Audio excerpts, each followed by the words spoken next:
来，坐。以后啊，玩球当心点儿，别再到这儿来了啊！被宫里人看见了会不高兴的，知道吗？为什么？因为这是冷宫，只有像我这样犯了错的人才可以住到这儿来的。你犯了什么错？我错在进了深宫内院，错在嫁给了帝王之家。你嫁给了皇上？不错。皇上为什么让你住到这儿来呢？你还小，你不会明白的。不过以后你当了皇上，你就不要再让别人住到这儿来了。他们只说要我来当太子，以后我真的要当皇上吗？我可不可以不要做皇上？不可以，有时候命运不是自己能够决定的。不过你可以选择做一个好皇帝呀。怎么才能做一个好皇帝呢？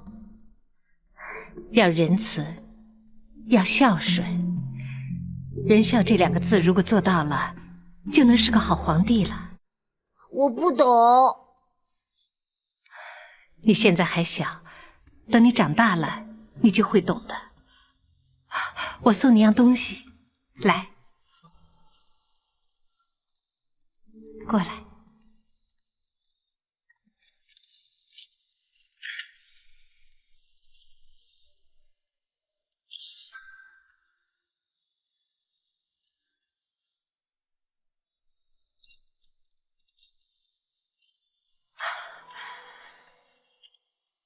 给。为什么要送给我啊？也许是我们有缘，也许是这块玉佩对我来说已经没有任何意义了。拿着，希望你能喜欢。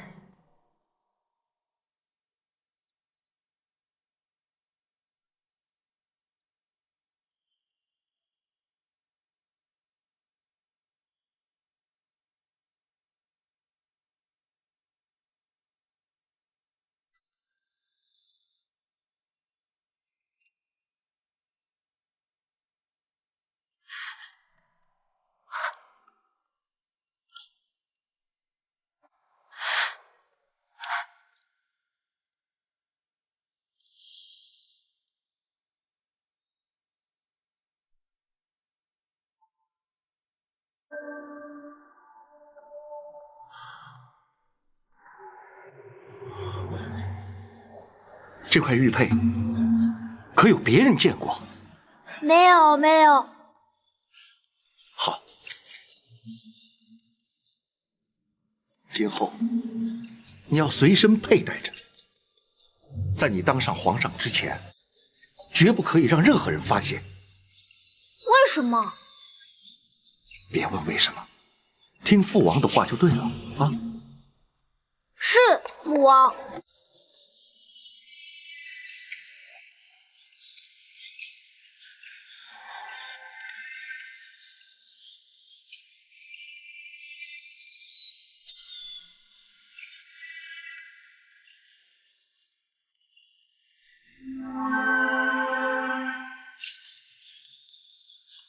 父王，那个女人是谁啊？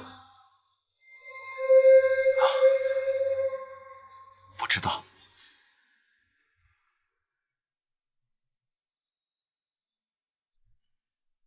别问她是谁。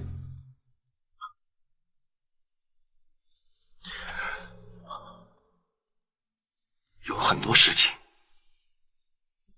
等你长大成人以后，你自然会明白。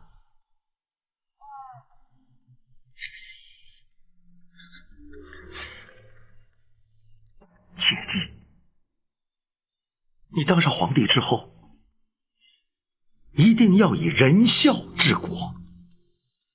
切记，莫忘。嗯。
贼人夜闯进宫，惊扰圣驾，臣罪该万死。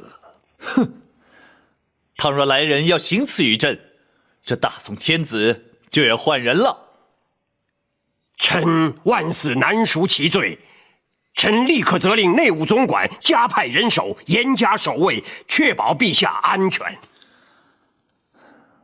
好了，你是当朝宰相，皇宫内院不归你管，责不在你，朕自会惩处。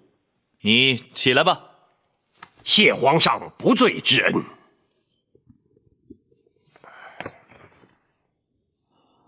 朕自认虽非有德明君，却也非失德昏君。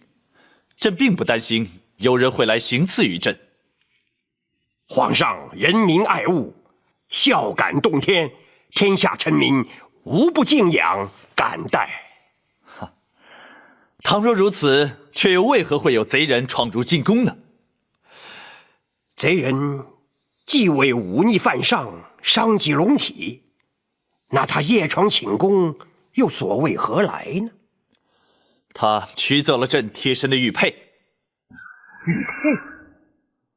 虽然只是一块玉佩，但对朕而言却意义重大。不仅如此，他还留下了一张字简。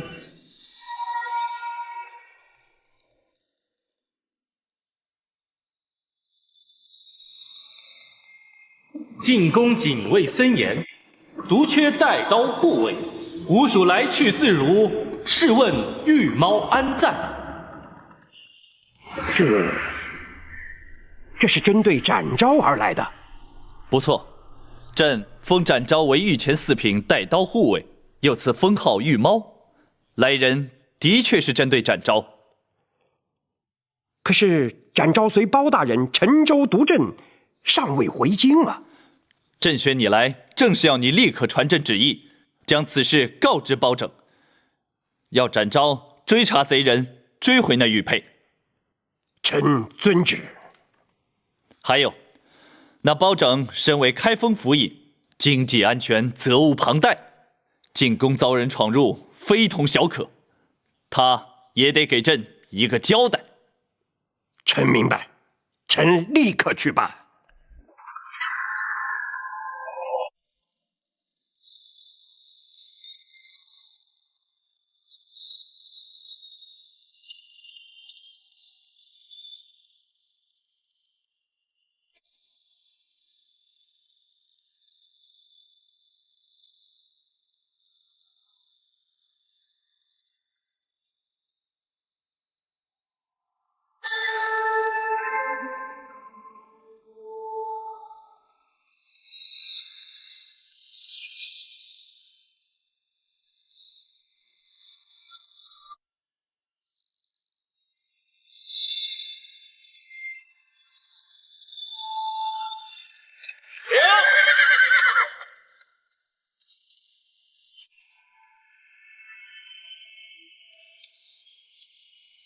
请交给包大人。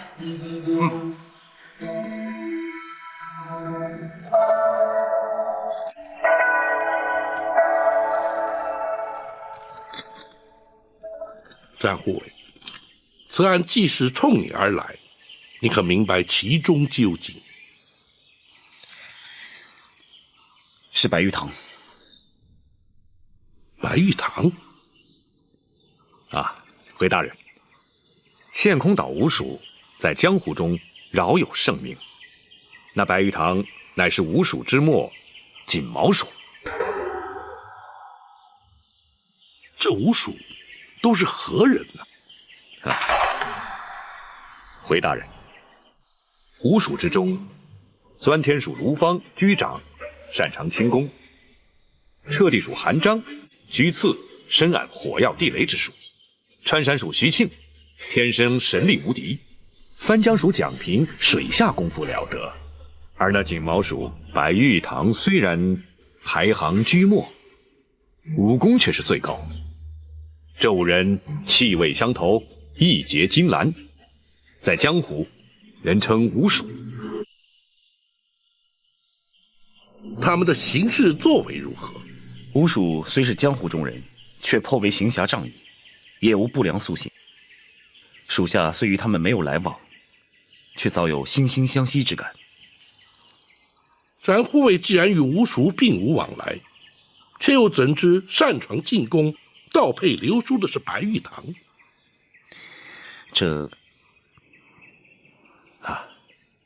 大人，那白玉堂心高气傲，行事乖张率性，只有他才会犯下如此鲁莽的行为啊！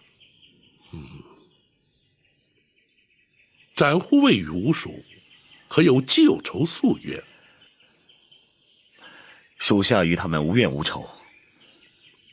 既无宿怨，那白玉堂为何要盗配流书嫁祸于你？大人若真要问，属下只能说虚名二字害人。此话怎讲？大人，祸端正是那玉猫的封号。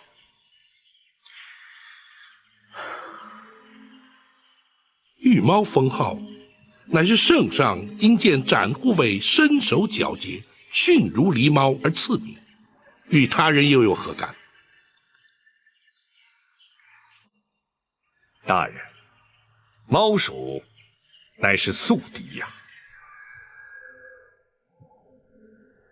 本府明白了。可是纵然如此，又何须计较至此啊？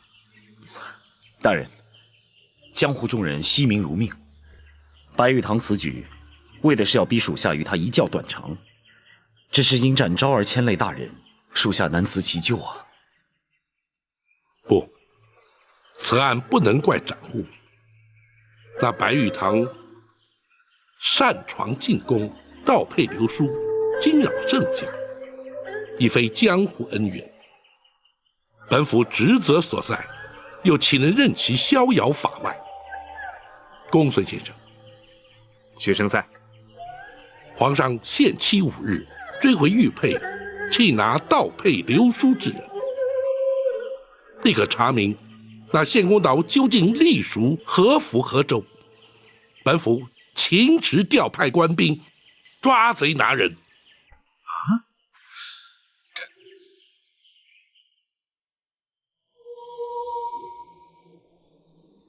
公孙先生可是有不同看法？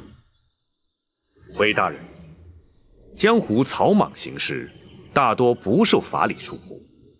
大人如兴师动众而去，倘若那白玉堂情急之下毁佩逃逸，大人将如何向皇上交代啊？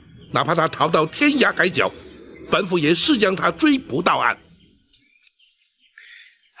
以江湖之大，倘若白玉堂有心藏匿，恐怕永难将他追击到案。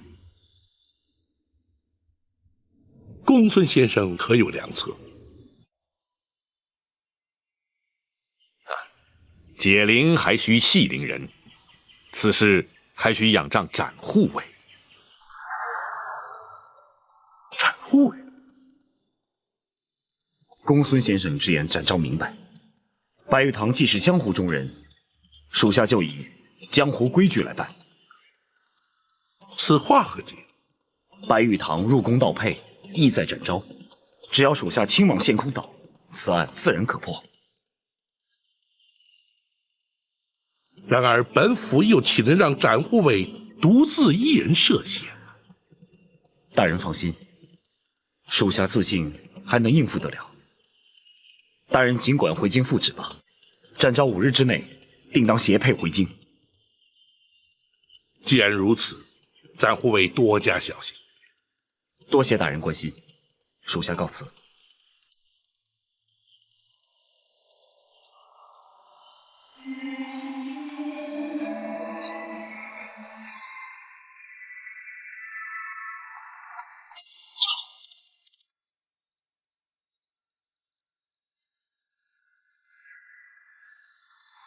大人，稍待，本府修书一封，叫信差快马送回京城面交王丞相，将此案情形向皇上奏明。你我即刻启程，早日回京面圣。是，大人。但愿战护卫此去献空岛能够平安无事。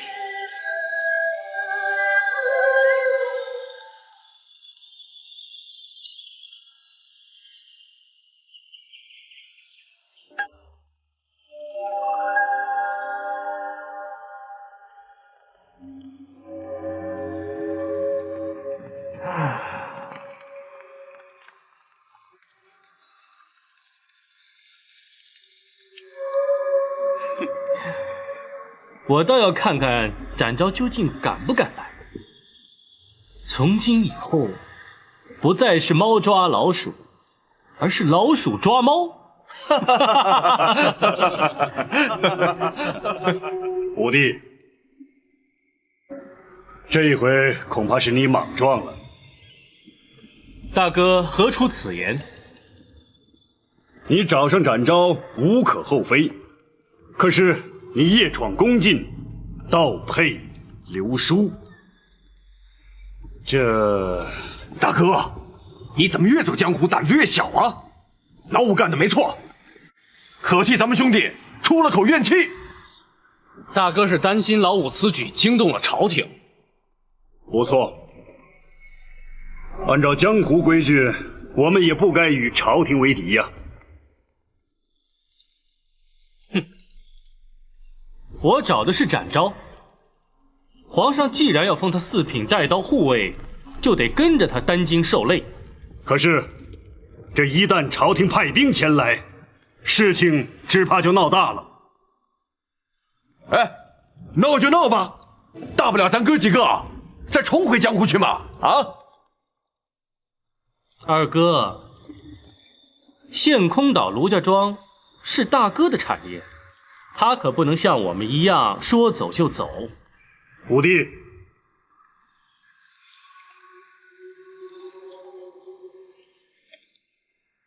大哥怎会眷恋这些身外之物？大哥为的是吴蜀的名声。你我兄弟在江湖闯荡多年，倘若落得个亲命要犯的罪名，又有何意呀？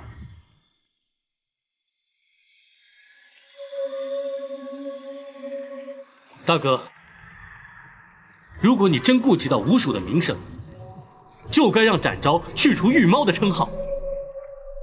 我进宫盗宝，就是要让江湖朋友知道，陷空岛吴蜀绝不能受此屈辱。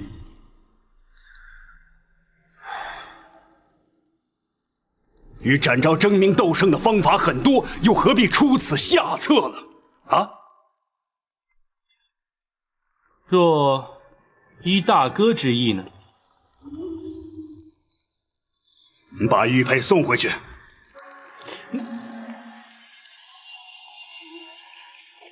老五啊，大哥说的没错，要找展昭的麻烦，还有别的方法。四哥也这么想？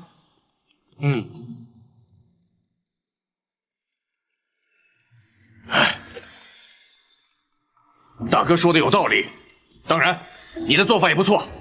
哎呀，只要咱们兄弟同声一气，做什么我都同意。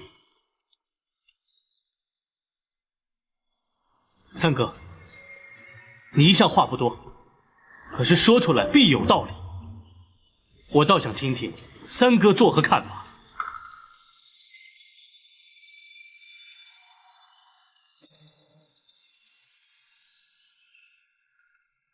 听大哥的。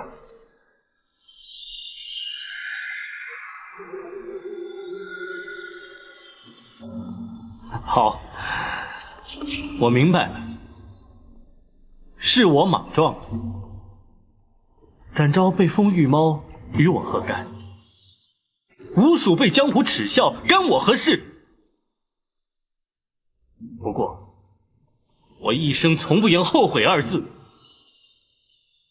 几位哥哥放心，如果朝廷真的追到陷空岛来，一切罪名由我白玉堂一人承担，绝不会连累各位兄长。武帝，难道大哥觉得这样还不够吗？是不是要我带着玉佩进京投案？不，我白玉堂一身傲骨，宁死不辱。哼！武帝，大哥，这怎么办呢？大哥，他的脾气你是知道的，什么事儿都干得出来。万一……大哥，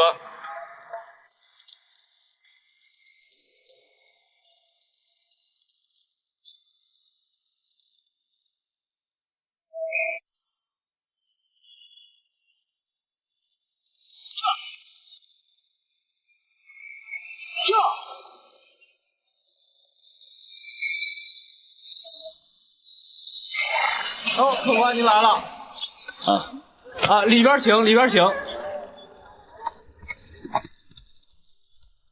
客官，请，这边坐。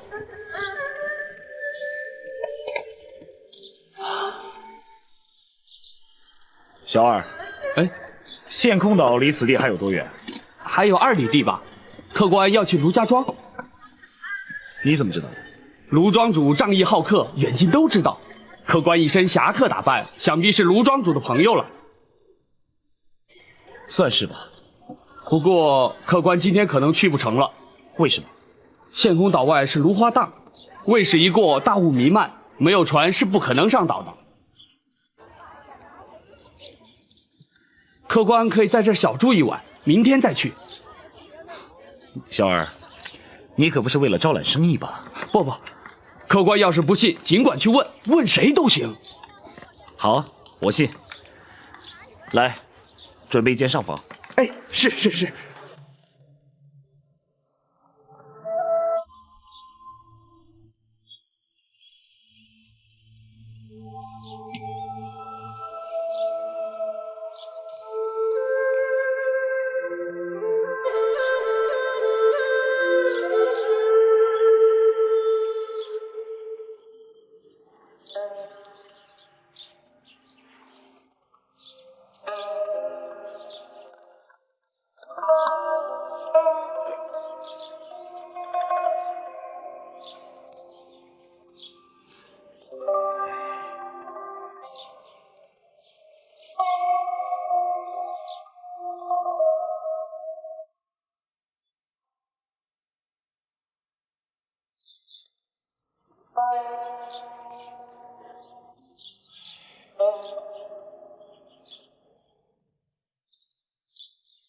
哎，不行了，老五，要再不说话，非得把我憋死。二哥想说什么，话都已经说到头了。哎，其实大哥说的也挺有道理的。如果二哥只是想来劝我，那就最好别说下去。不是，我可不是来劝你。大哥说的虽然有道理，可咱们兄弟一条心。如果你非要坚持这么干的话，我们谁都不会有意见。哦，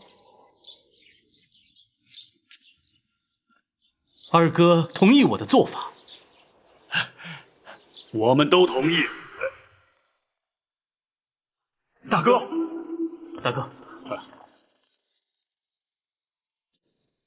行事方法或许有对有错，然而兄弟之情却无可替代。倘若展昭真的找上了陷空岛，咱们兄弟齐心合力与他斗上一斗。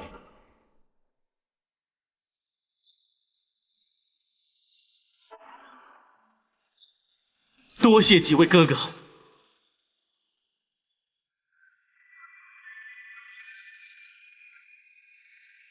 不过，如果朝廷派来了兵马，又当如何？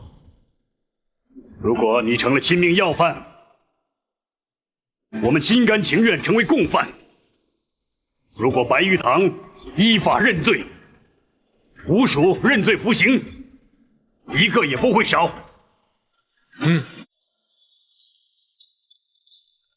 启禀大人，后殿已经整理妥当。大人可要前去歇息？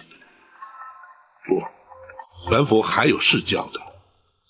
张龙、赵虎在。明日一早贴出告示，就说本府在天齐庙放告，若有冤情，尽管来告。是。大人，大人不是要急着回京吗？否则也不会因赶路错过宿头而被迫夜宿此地。如今为何却又不急了呢？并非本府不急，而是庞玉之事让本府多有省思。请大人明示。那庞玉奉旨放赈，却借机贪赃枉法，数万灾民竟常消夫者。若非本府奉旨督政及时弥补，灾民岂非有冤无处可伸，有苦无处可诉。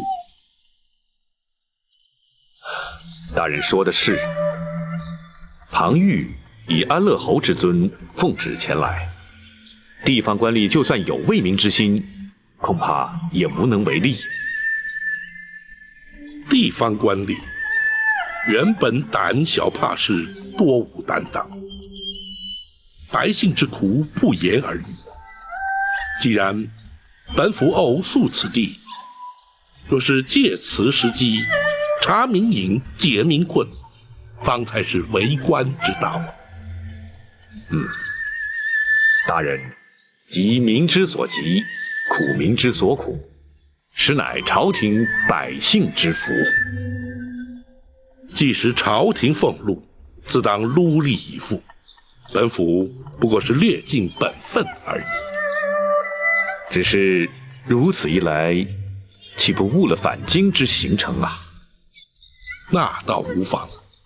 本府陈州督政之事，斩护卫、献公道、弃道之行，俱都在本府书信之中一一向王丞相禀明。在斩护卫追回玉佩，抓到白玉堂之前，回不回京，倒也并无差异。若是留在此地，能为百姓多做点事，岂非不虚此行？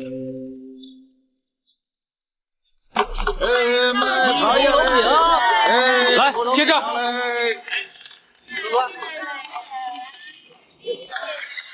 走。来字画，来这儿贴一张。来字画。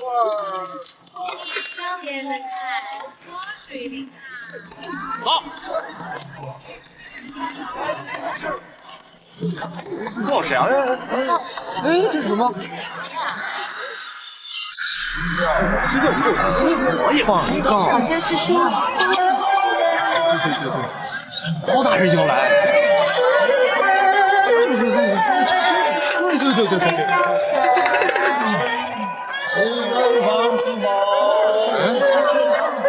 这可是好事啊！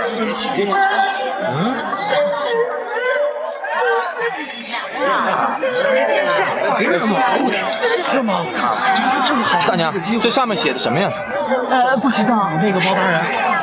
哎，老弟啊，这上面写的什么呀？有关老爷啊，到咱们草州桥来了，在齐天庙放告。放告啊？放什么告啊？哎，只要你有冤情，你想告什么就告什么，你想告谁就告谁。你写的状子，人家老爷全都接。哎，真的假的？什么官那么大的口气？一点都不假。这可是出了名的清官，开封府尹包拯，包大人呀。包大人。对。包什么？哎，就是铁面无私。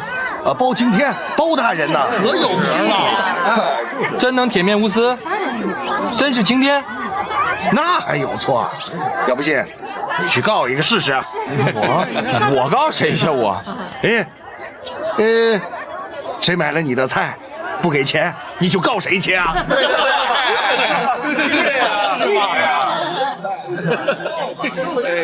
这小子还不相信呢。告一告吧。借过。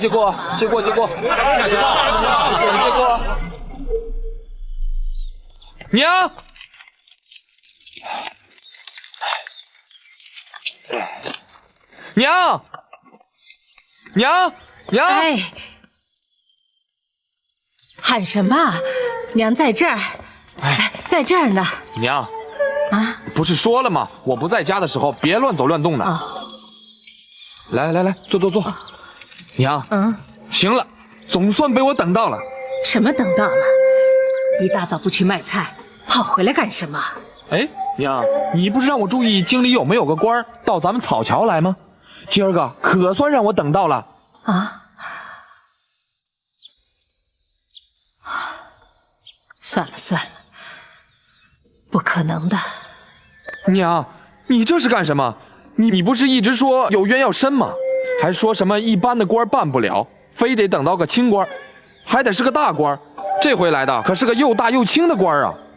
唉，这年头啊，还有什么清官呢？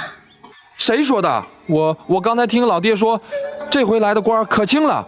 这会儿正在天齐庙等着让人去告，想告什么就告什么，想告谁就告谁，只要有状子他就敢接。哦，那来的究竟是谁呀？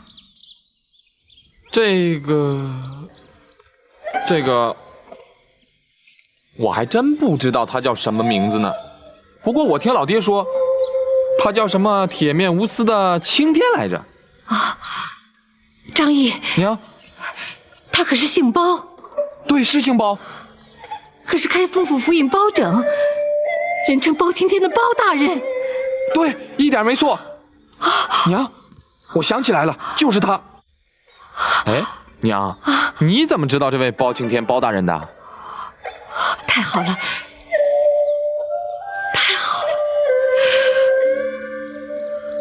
娘，老天可怜我，是老天可怜我。娘，你没事不要紧吧？娘总算是等到这一天了。张毅，哎，你说这包大人在天齐庙放告？哎，是。好，去，快去！我去干嘛呀？我去告状，去替娘在包大人面前申冤告状。娘，你没事吧？去，快去！快！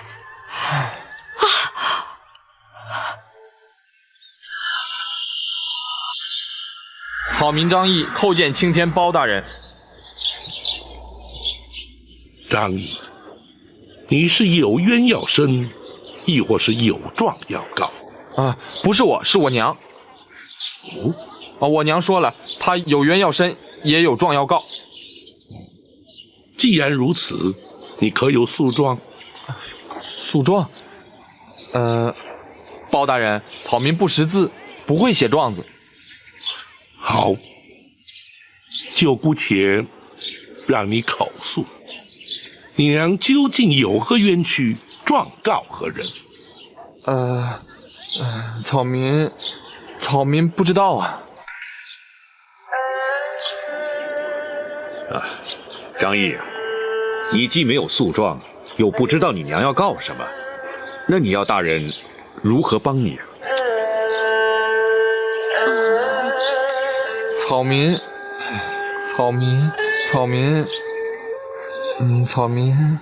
也罢，看来只有将你娘带到庙里来，本府查清问明之后，再做研议。可是我娘，她眼睛看不见。宁堂可是双目失明？是啊。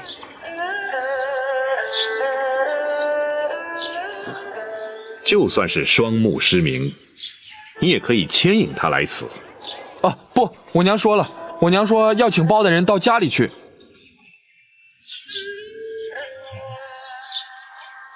本府若是不去呢？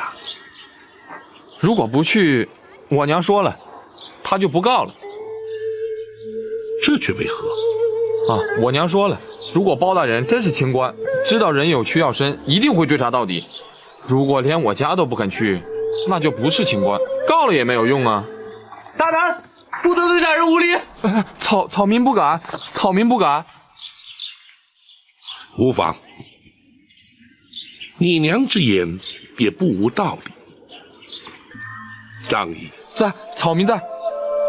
本府传令放告，如今还有许多人等着告状，待本府一一了断之后，再随你回家。不知你意下如何？谢包大人，谢包大人。张龙、赵虎在，将张毅带至庙外等候。是。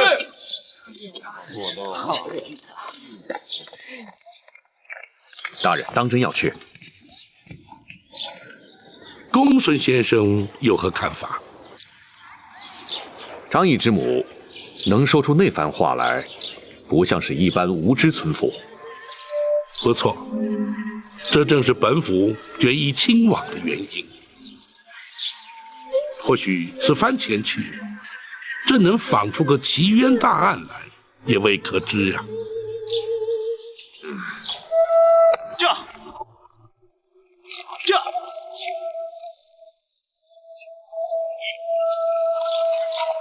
咦，老板，客官，来，请进去，来，您坐啊，来，走了，哎呦，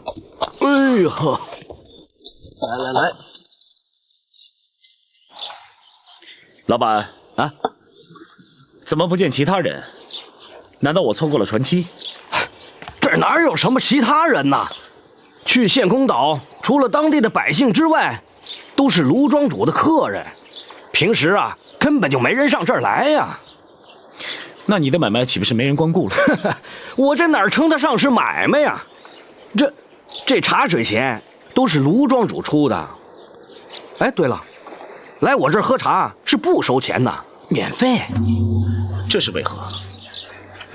这庄主他也是担心有不速之客前来嘛，这招呼点茶水钱嘛。看来在下也是不速之客了。哎呦，说实在的，客官如果没有事先约好的话，恐怕还真是过不了这湖。是吗？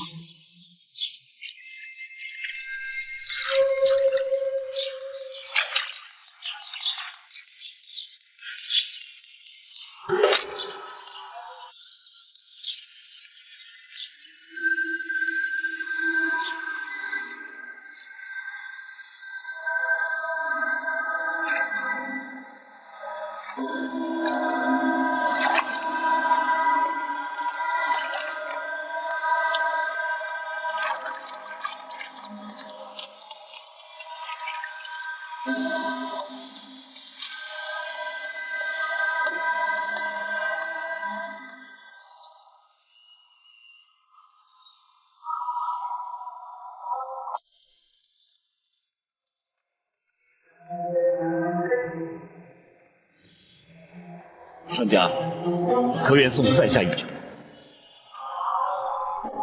好，上来吧。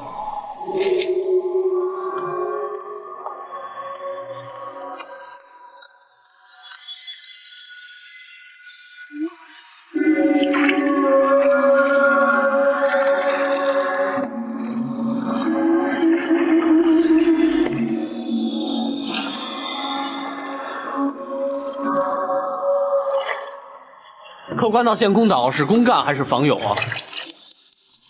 你看呢？客官不是本地人，想必是卢庄主的朋友吧？是不是朋友，全看卢庄主的意思。客官说话有趣，不知道客官会不会水？好，船家，不妨你再猜一猜。听口音，客官好像是南方人。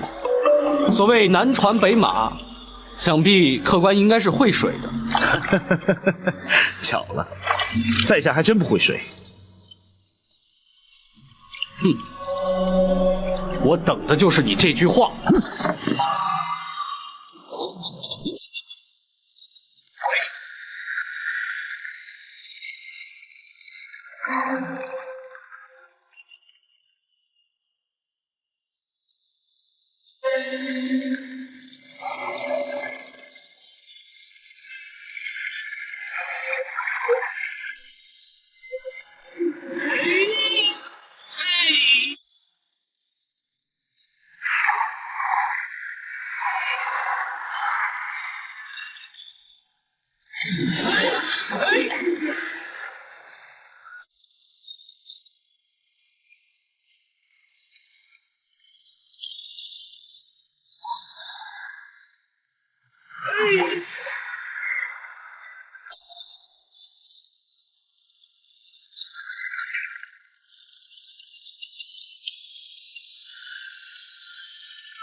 好身手，果然不愧是南侠。阁下想必就是分江署蒋平，蒋四哥了。得罪了，正是蒋平。多谢蒋四哥手下留情。若是没有那几根竹竿，詹某此刻早已畅饮着芦花荡之水了。詹大侠深功盖世，这点雕虫小技是难不住你的。好说。不过我的几位结拜兄弟正在前方候着，詹大侠要多加留心。多谢四哥关照，告辞。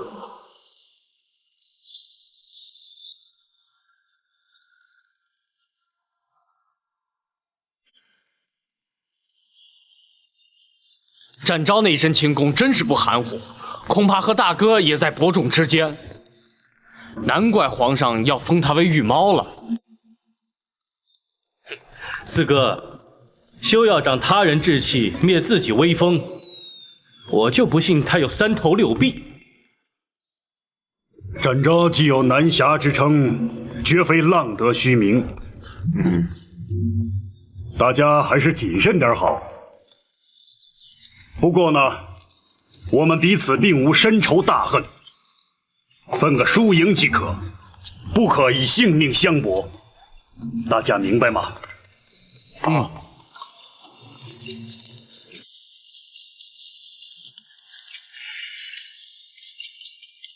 五弟，等他过了三哥那一关再说吧。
阁下好大的力道，詹某佩服。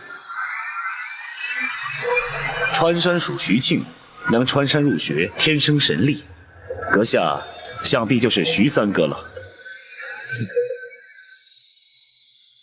詹某擅闯陷空岛，虽有冒昧，但并非为了挑衅而来。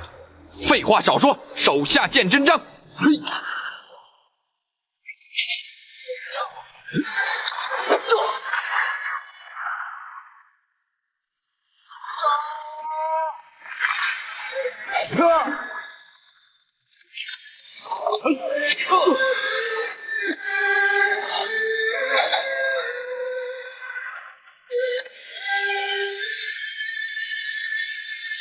得罪。展昭，三哥有何指教？小心我二哥的火药地雷。多谢三哥提醒。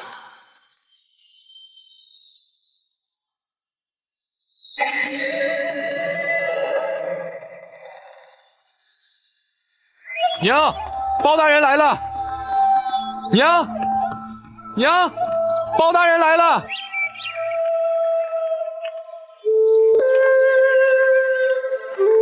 娘，包大人来了！包大人真来了！包大人，包大人果然是清官。老夫人，本府业已亲自前来，你有什么冤屈可以说了。不，老身怎知，当真是包大人。老夫人目不能视，本府倒不知该如何取信于老夫人。老身自有办法。张毅，哎，娘，告诉娘，包大人长成什么模样？不碍事，你就说与老夫人听听。包大人身材高大魁梧，脸……说下去。脸黑得像锅底一样。大人，王朝。是。不错，包大人，可否让老身摸摸后脑？老夫人，不得如此无礼。公孙先生，倘若如此就能让老夫人适宜，又有何不可？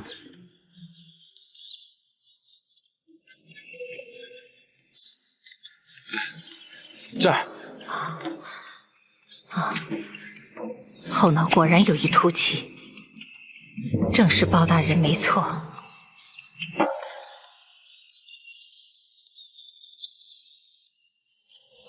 老夫人既已确认本府身份，有什么冤屈可以说了？还请包大人并退左右。老夫人，本府随侍皆是心腹。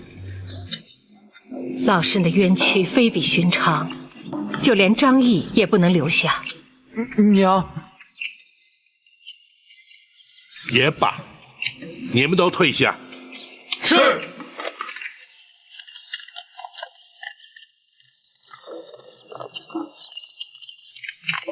老夫人，可否容学生在场？你是？学生公孙策。哦，你是包大人身边的文胆谋士，你见多识广，足智多谋，有你在，可以助包大人一臂之力。你可以留下。多谢老夫人。老夫人，如今可以说了。抱歉。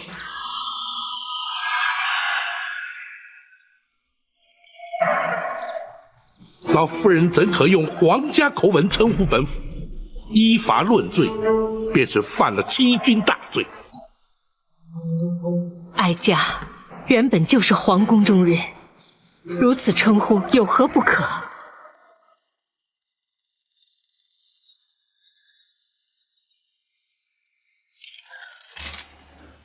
展昭去了陷空岛。是的，包大人在书信之中言道，5日期限之内必定有所交代。哼，最好如此，否则朕不惜调配天下兵马，也要将那盗配之贼擒获，追回那一方玉佩。臣愚昧，臣不解的是，那方玉佩果真如此重要吗？或许在一般人眼里，那只是一块昂贵的玉佩而已。可是对朕而言，那却是朕童年的回忆与八王爷的谆谆教诲，意义非比寻常。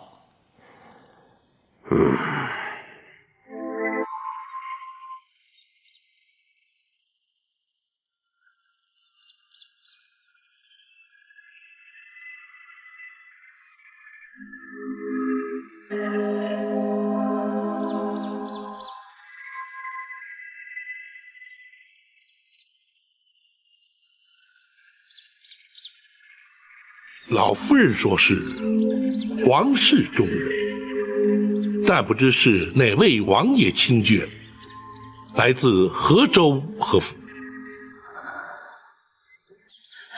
哀家本是赵氏家眷，来自包青执掌的开封府。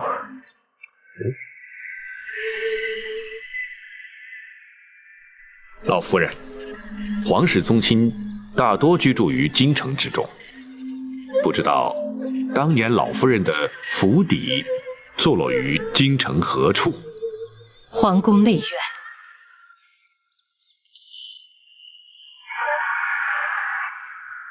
皇宫内院，乃是皇上宝眷所居之处，不可恣意妄言，惹祸上身。哀家何曾妄言？皇宫内院的玉晨宫，便是哀家的居住之所。住口！本府念你双目失明，年事已高，又恐你含冤莫白，负屈难伸，这才亲自前来查明原委。如今你却信口雌黄，胡言乱语，还不速速将实情相告，否则莫怪本府依法治罪，以正视听。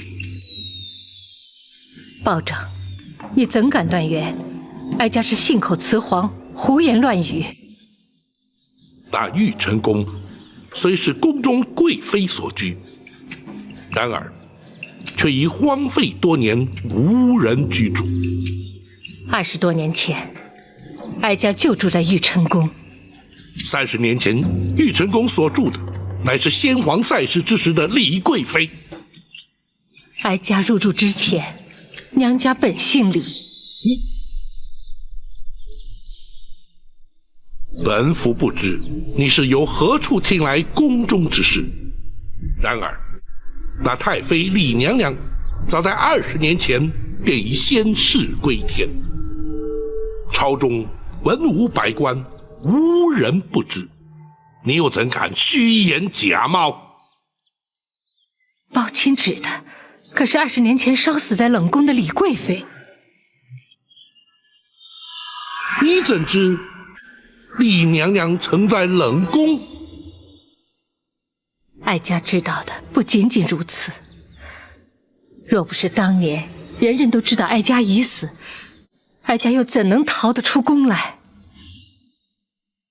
如今哀家又怎么能在包青面前揭发这段耸人听闻的宫闱秘史呢？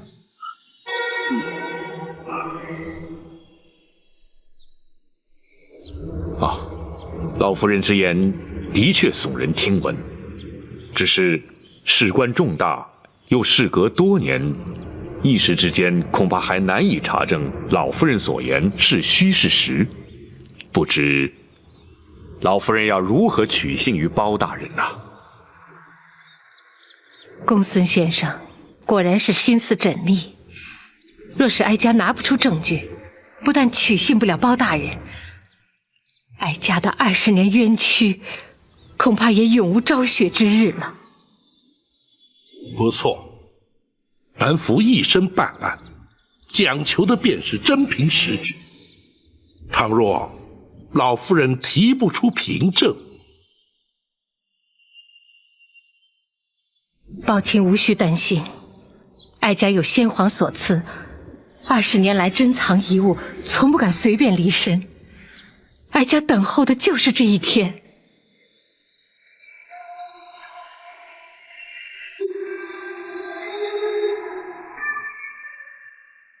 这是先皇御赐金碗，也是能证明哀家身份的唯一信物。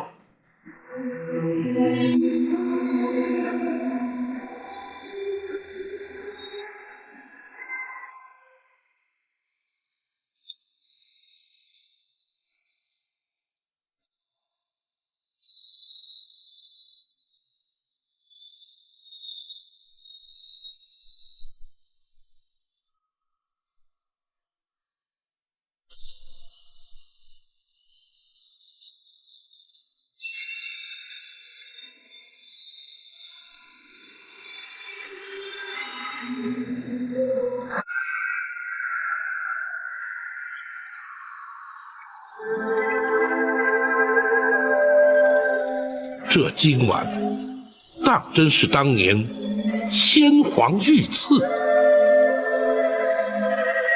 岂能有假？普天之下只有2枚，哀家有1枚，还有1枚刻有金华宫刘妃。可是当今刘太后，就是她。当时距今已有20多年了。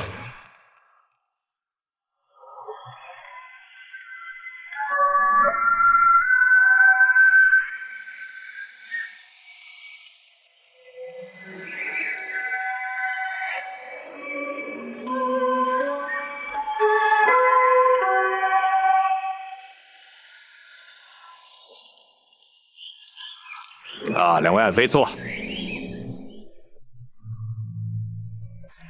2位爱妃，朕还一直担心呢，膝下无子，继位无人。如今可好了，2位爱妃同时有孕，看来朕可以不再操心了。皇上，洪福齐天，2位娘娘一定能让皇上得偿夙愿，产下太子，入主东宫。好，说得好，陈琳，奴婢在。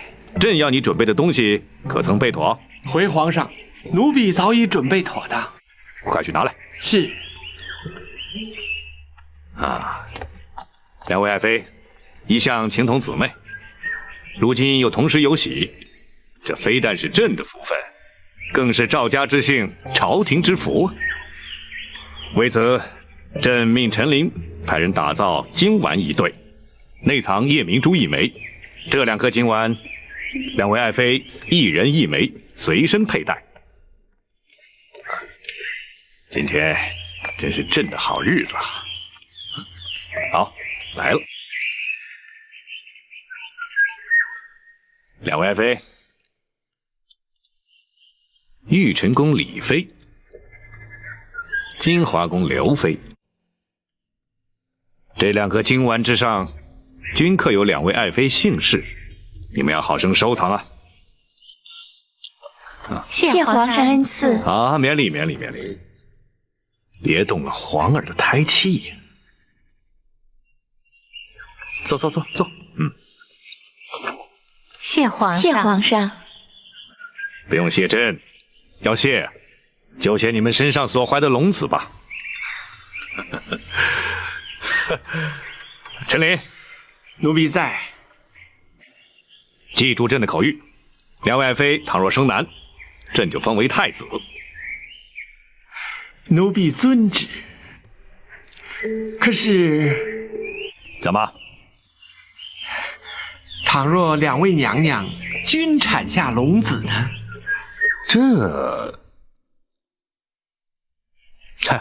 没关系，长者为大，先出生的就是太子。是，奴婢记下了。奴婢立刻通知朝廷记侍郎，转传皇上口谕，记载于册。对了，还有一事，自从皇后病逝之后，朕就一直位立新后，所谓母以子贵，太子之母就是国母。两位爱妃，日后是否能执掌后宫，母仪天下，那就看你们谁先替朕生下太子。这枚金碗就是如此而来。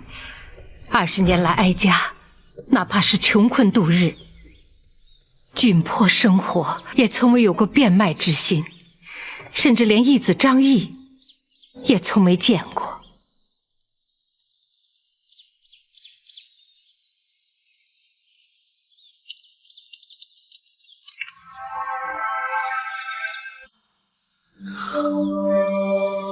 大人，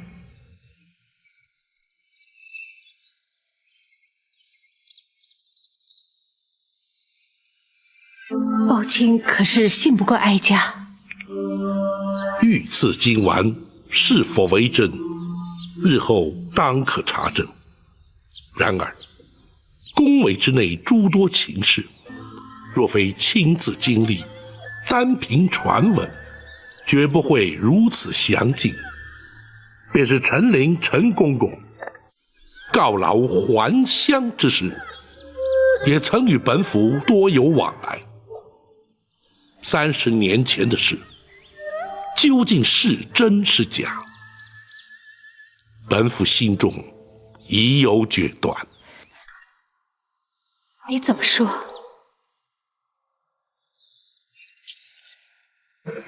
臣开封府府尹包拯叩见娘娘千岁，千岁。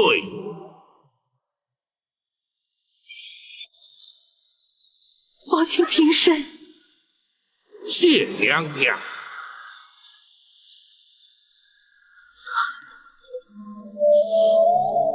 苍天呐，我总算是等到这一天了。苍天有眼。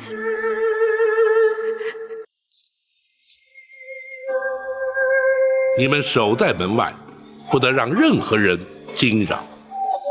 是。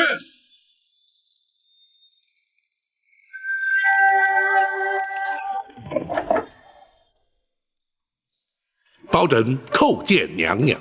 啊，免了免了，坐吧。谢娘娘。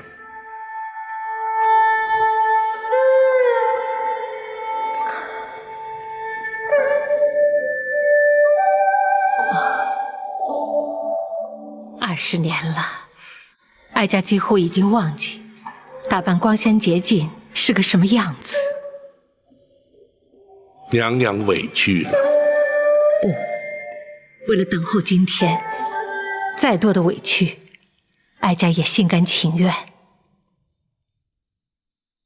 娘娘身份特殊，为防走漏消息，增添无谓的困扰，包拯自作主张，将娘娘接至庙中，并以老夫人相称。权宜之计，还请娘娘不罪。啊，你处事谨慎周到，哀家又怎么会怪罪于你呢？此事的确必须隐秘，甚至当你将全盘往事了解之后，哀家还在担心你敢不敢接这个案子呢？娘娘何出此言？只因哀家的冤案牵扯到2位当今最为显贵的人。是哪2位？一位是当今的刘太后。娘娘不是说太后昔日与娘娘情同姐妹，此案又怎会与她有关？情同姐妹，哀家落得如此地步，全都是拜她所赐，被她所害。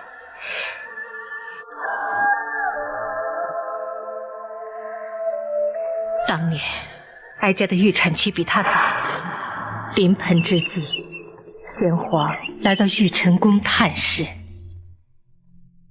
爱妃啊，太子就在爱妃的腹中，就看他打算什么时候出来了。皇上怎么又来了？现在是男是女还不知道呢。皇上怎能肯定一定是男婴呢？错不了，产期就在这几天，朕有十足的把握。是啊，一定是位太子。如果明日出生，可就和八王爷同月同日生辰了。哦，哎呀，朕差点忘了，明儿个朕是玉帝的寿辰呐。真巧，若是能和八贤王一样的生辰，那日后肯定和八贤王一样贤德。但愿如此啊。陈琳，奴婢在。去玉果园采些应时果品，与八贤王送去。奴婢遵旨。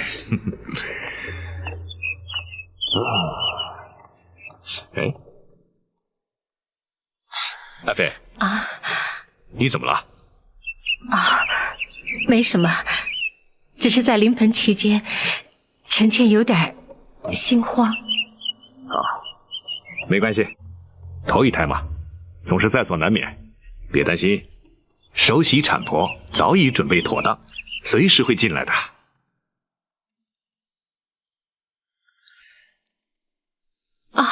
爱妃，你怎么了，爱妃？爱妃，快生了，快生了，快生了，快来人啊！找产婆进来，快找产婆进来！是。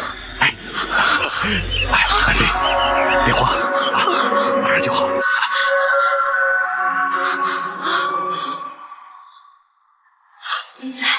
用力，再使点劲儿。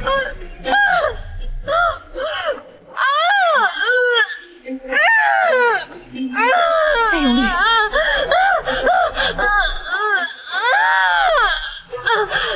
使劲儿。快了。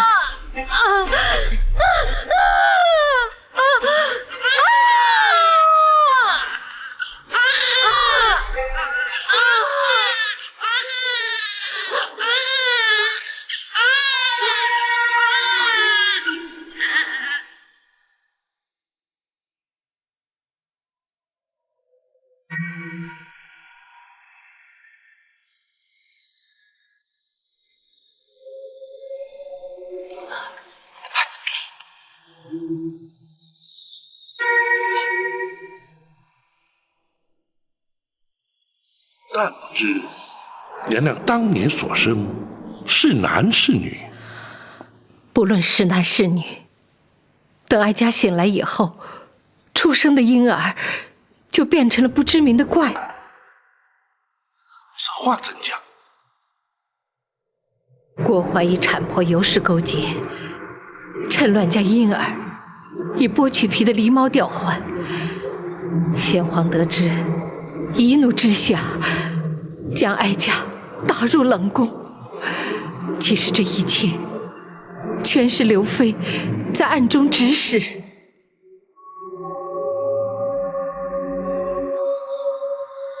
娘娘，可否容学生冒昧一问？公孙先生请讲。当时娘娘历尽昏厥，怎知使郭槐与尤氏勾结？又怎知全是刘太后暗中指使呢？公孙先生问得好。在哀家被打入冷宫7年以后，陈琳来到了冷宫，将刘妃的阴谋一一揭发。哀家那个时候才知道，自己产下的真是个男婴。陈总管虽是先皇驾前的首领太监，却又怎会知晓如此隐秘之事？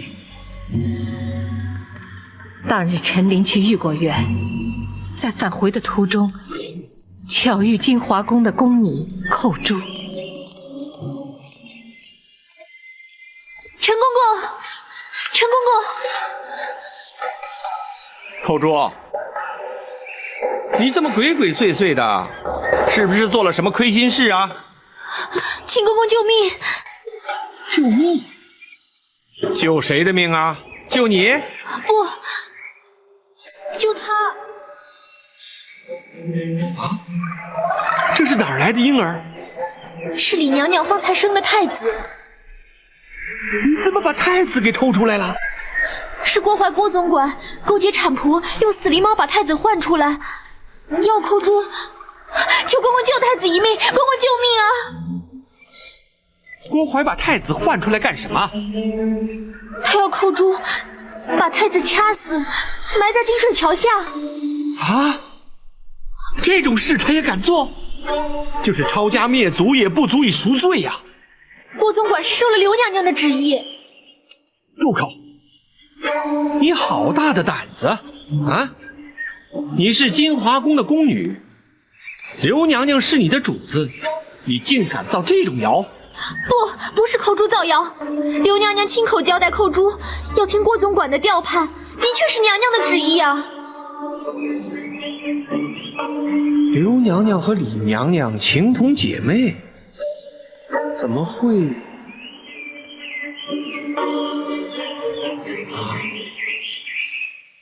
难道是为了争夺正宫娘娘之位？李娘娘产下了太子，皇上就要封她为皇后？一定是这个缘故。公公，你快把太子带出宫去，如果被郭总管发现，恐怕我们都得赔上性命啊！干下这种大逆不道的事，一定会杀人灭口。可是我能把太子带到哪儿去呢？哪儿都行，只要出了宫，先保住太子的命再说。口珠，你是刘娘娘的心腹，否则她不会让你参与这种事。可你为什么要背叛她呢？公公，寇珠虽然只是个下人，可是还懂得道理。太子是皇上的亲骨肉，大宋朝未来的君主，只要是大宋子民，人人都该拼着性命的保护他。再说，孩子是无辜的，不能让他成为争权夺利的牺牲品呢。寇珠，你这丫头的忠义之心，更显得郭淮和刘娘娘的卑鄙险恶。你放心，就算拼了我这条命，也要把太子安安全全的送出宫去。多谢公公成全，多谢公公成全。不，身为人臣，这也是我该尽的本分。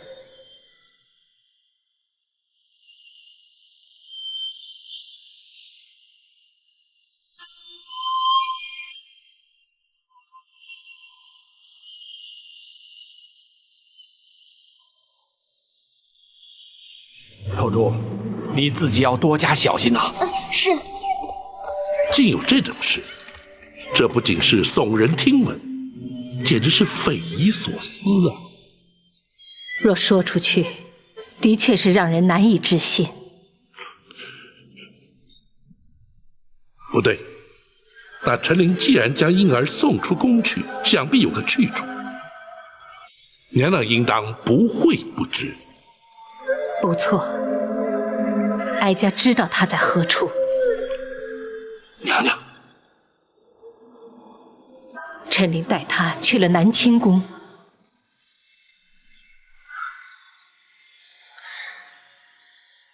南清宫是八王爷的府邸，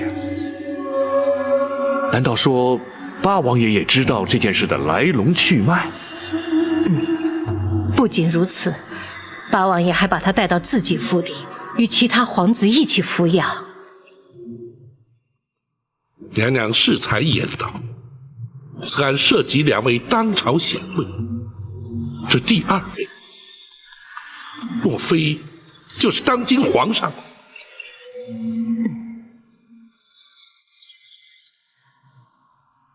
而当年襁褓中的婴儿，也就是如今的大宋皇帝。正是。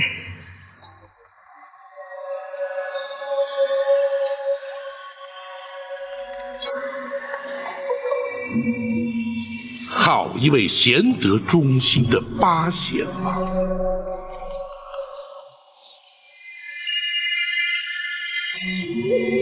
大人，难道当今皇上不是刘太后所生？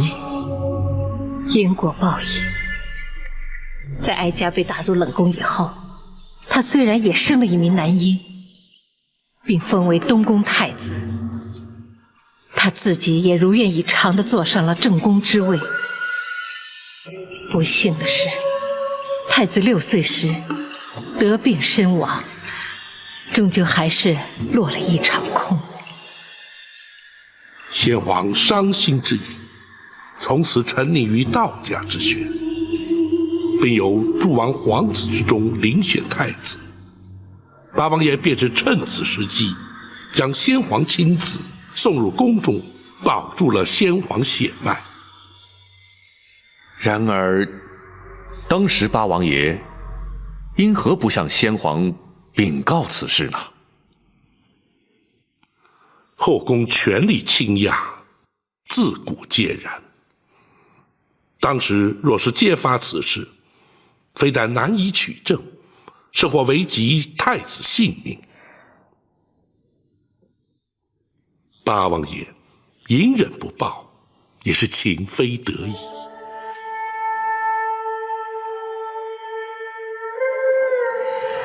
包大人不必介怀，对八贤王，哀家感激还来不及，又怎么会责怪于他呢？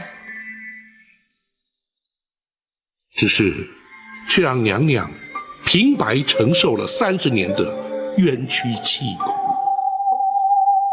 不，得知皇儿安然无恙，哀家已心满意足。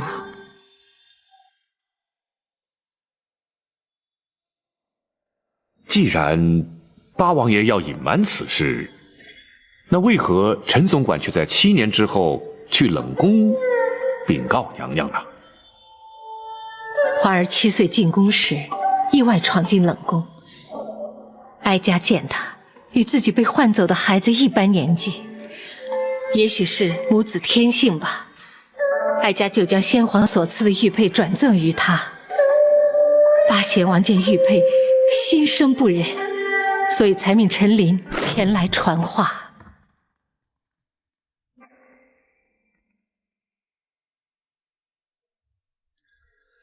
娘娘，有人看您来了。冷宫静地，又有谁会来看我？回娘娘，是奴婢陈琳。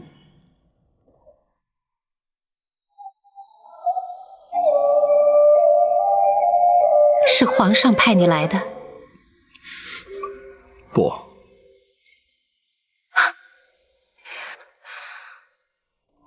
我真是痴人说梦话。我打入冷宫已经7年了，皇上从来没有来过这里，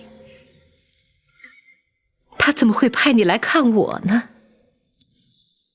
娘娘受的委屈，奴婢全知道的。你怎么会知道？连我自己都渐渐相信，当年生下的是个怪物。不，娘娘生的是一位皇子，是皇上的嫡亲血脉呀。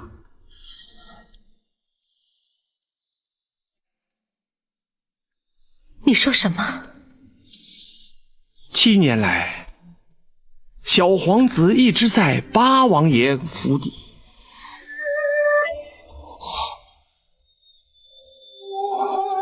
你说什么？你再说一遍。八王爷谎称是自己亲生，而且蒙圣上钦点为东宫太子啊。东宫太子？你是说，日前误闯冷宫的那位太子，是本宫的亲生骨肉？正是啊。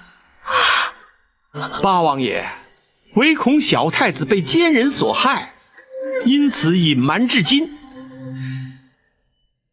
娘娘赠给太子的玉佩，八王爷看到了，未免娘娘担心，才要奴婢前来禀告娘娘啊。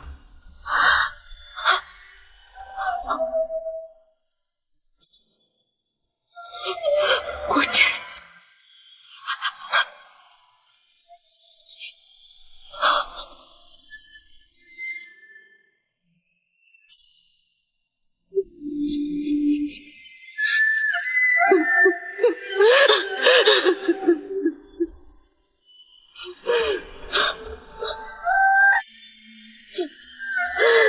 苍天有眼，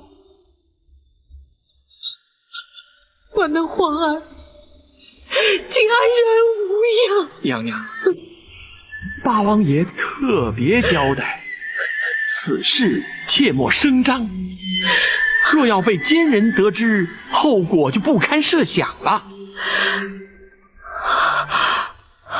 是谁？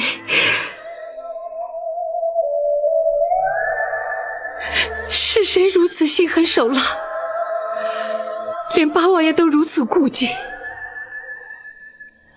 皇上潜心修道，不理俗事。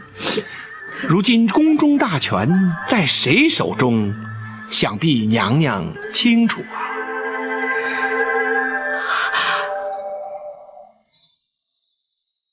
是他。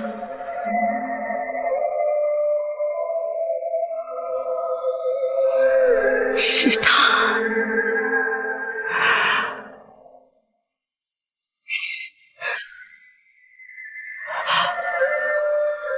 是刘妃，正是他呀！刘娘娘觊觎正宫娘娘大位，才指使郭槐定下这狸猫换太子的阴谋啊！我和她情同姐妹。情同姐妹，他怎么会如此心狠呢？唉，权势诱人啊！如今他也得偿夙愿，成了当今皇后了。不，我不能放过他！你去告诉皇上，就说本宫要见他，快去告诉皇上！不可能啊，这不可能的呀！皇上因为娘娘生下了怪物，一直耿耿于怀，而且狸猫换太子一事难提证据，倘若声张出去，反倒让刘娘娘有了警觉，反而对娘娘和小太子都不利呀。难道就由任他上下其手，为所欲为吗？要忍，八王爷一再嘱咐要娘娘忍耐，他会寻个适当的时机揭发此事。娘娘千万不要因一时冲动，反而招祸呀。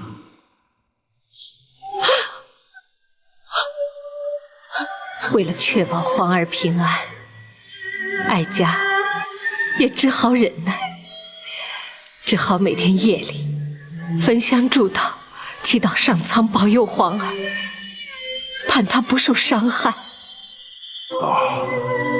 既然如此，娘娘又怎会诈死逃出宫去？又怎会隐姓埋名长达20年呢？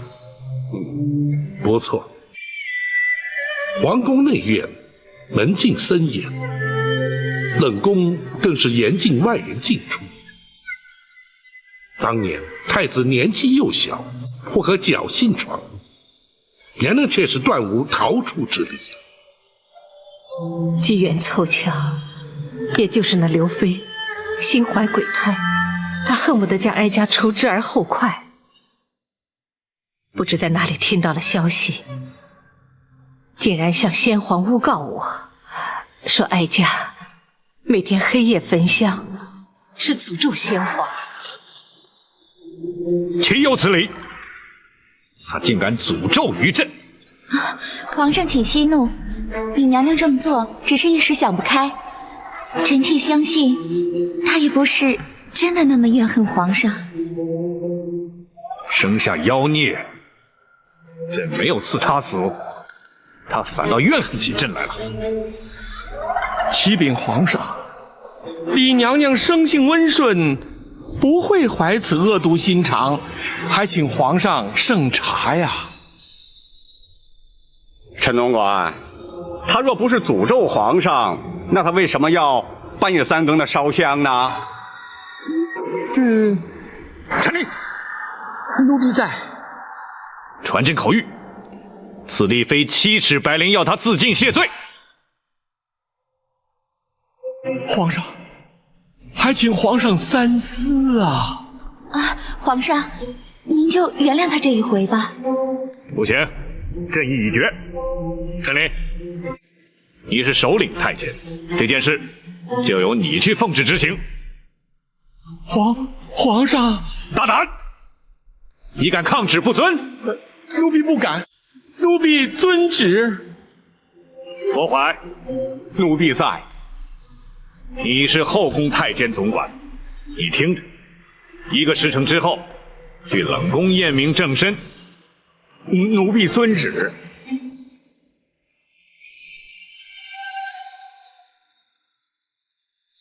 先皇既然下旨赐死，娘娘又怎会逃过此劫？提起此事，也实在令人心酸。除了陈琳之外，冷宫总管秦凤也是个忠心之人。正当他们2人在无计搭救之时，为什么非要置我于死？娘娘，时辰紧迫，娘娘若不立刻逃出宫去，就性命难保。是啊，怎么逃？宫中禁地，守卫何等森严，逃不掉的。算了，不会有机会的。娘娘请放宽心，奴婢有法子让娘娘逃出宫去。就算如此，郭槐不见尸首，岂肯罢休啊？一旦禀明皇上，究竟还是会被追回来的。回娘娘，有尸首。这话怎么讲？奴婢也安排好了替死之人。替死？是啊。于中，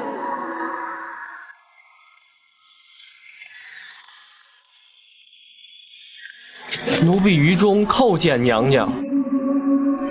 秦凤，他是……回娘娘，于中是冷宫的小太监。奴婢自他9岁进宫，便一直带在身边，由他替死，就有了尸首。真是难为你们了。可是郭槐奉旨验明正身，又岂会认不出来？由他替死，不是白白赔上一条性命吗？这没有用的。不，郭槐认不出来。他怎么会认不出来呢？娘娘或许从未见过人一死之后的情形，奴婢在宫中多年，却见过不少案例，掉井而亡，大多数面呈青紫，颜容扭曲。若不仔细辨认，是很难分辨原来容貌。可是郭槐他要是仔细辨认怎么办呢？那郭槐心怀鬼胎，问心有愧，谅他也不敢正眼去看。娘娘，奴婢相信，这一定能瞒过郭槐的。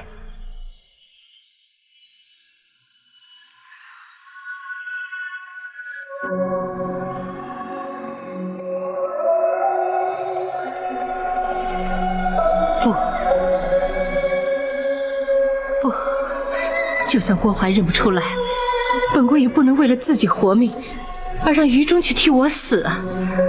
任何人都没有这个权利，让他做这样的牺牲。启禀娘娘，奴婢是自愿替死的。你说什么？奴婢自幼进宫，跟随秦总管学到了不少忠义的道理，能为娘娘替死是奴婢的福气，奴婢心甘情愿。不，本宫不同意。请娘娘成全奴婢的一片忠心。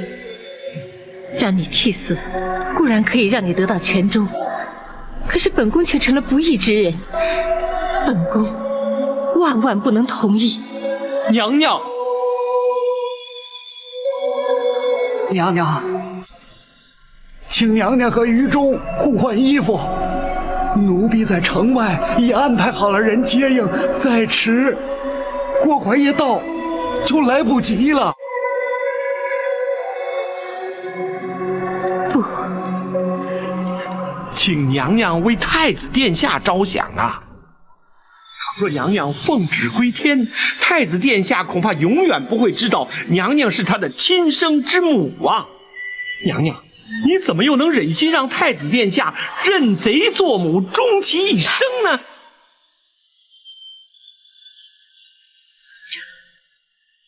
只要留得性命在，终有一天，太子殿下和娘娘能够母子团圆。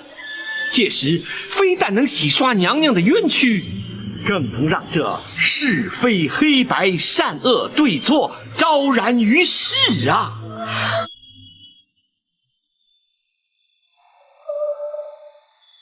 请娘娘成全。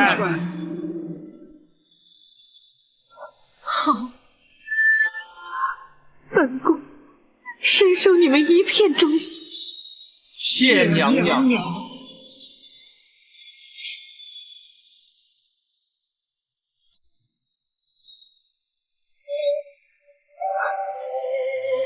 好一个忠肝义胆的小愚忠！无论是于中，还是秦凤、陈琳，他们都是哀家生命中的贵人。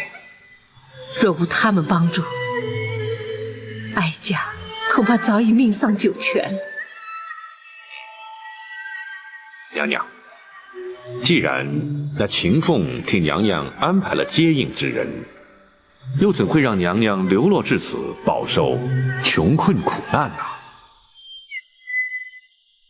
也是造化弄人，秦凤的确派人接应了哀家，而那个人在接应哀家前往避难之所的途中，不幸染病身亡。哀家举目无亲，四处游荡，盘缠用尽，只好乞讨为生。那个张毅原本是个小乞儿，哀家将他收为义子，相依为命。如今他已长大成人，以卖菜为生，奉养哀家。日子过得虽然清苦，倒也能够勉强度日。宝琴，臣在。如今你已经明了了此事的来龙去脉，哀家的冤案，你可还敢接？回娘娘，如今已无关乎敢或不敢。保朕身为人臣，却徒令太妃娘娘蒙冤受屈，一事不忠。如今保朕定当竭尽心力，为太妃娘娘平反。有你这句话，我就安心。禀娘娘，事关重大，不可不慎。为求掩人耳目，请娘娘全充包拯失散多年的远房表亲，也好名正言顺同返京城，恳请娘娘恩准。一切就依你。谢娘娘。娘娘，学生敢问，娘娘的双目是如何失明的？哀家也不清楚，不知什么时候就看不见了。可否让学生替娘娘看看？哦，公孙先生还能治病？公孙先生精通岐黄之术，或可查出些端倪。既然如此，就有劳公孙先生看看吧。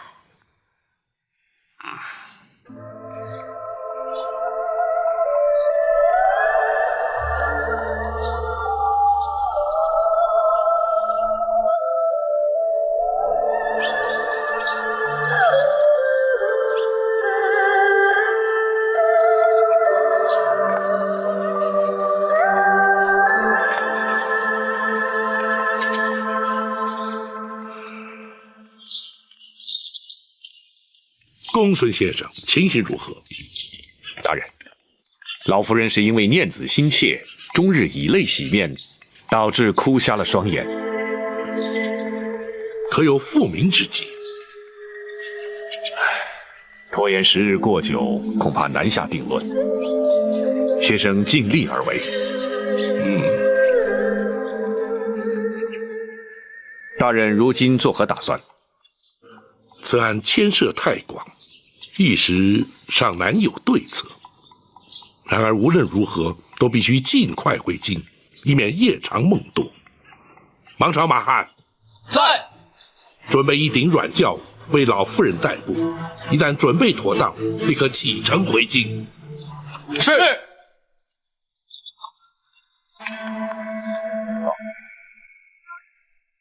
张毅可要随行？不，他若随行，恐会起人疑窦。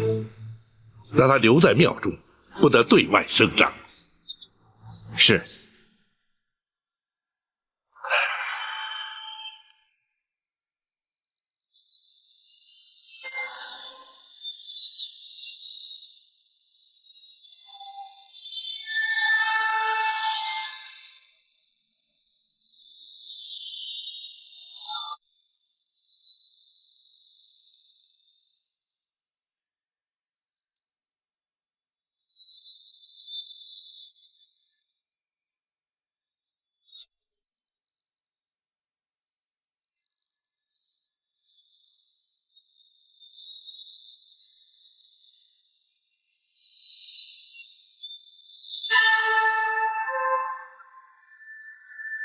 启禀庄主，展大侠到。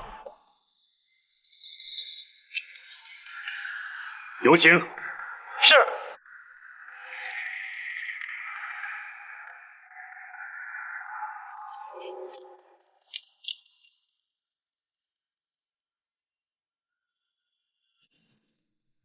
蓝霞展昭亲临仙空岛，卢某未曾远迎，还望展大侠休要见怪。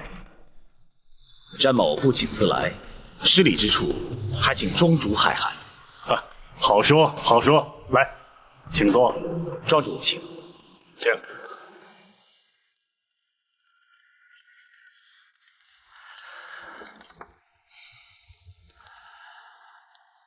詹某今天的来意，庄主想必心知肚明吧？不错。请恕詹某直言。詹某与吴蜀无仇无怨，纵有冤仇，也应该依江湖规矩，而不该惊动官府。更何况是皇宫大内，不知卢庄主对此有何说法？展大侠应该心中有数，武帝这么做就是为了御猫二字。御猫二字对詹某毫无意义，对吴蜀兄弟更无不敬之心。还请诸位明鉴。可我们武帝却不这么想。白兄可以对展某不满，却不应该惹上官家。武帝的行事的确有些莽撞了，但我卢某兄弟5人同声一气，自当力挺。展大侠若有所责怪的话，我们兄弟共同承担。吴蜀兄弟重情重义，江湖皆知。正因如此，展某更望此番前来能够善了，还请庄主大度，赐还皇上玉佩。展某衷心感谢。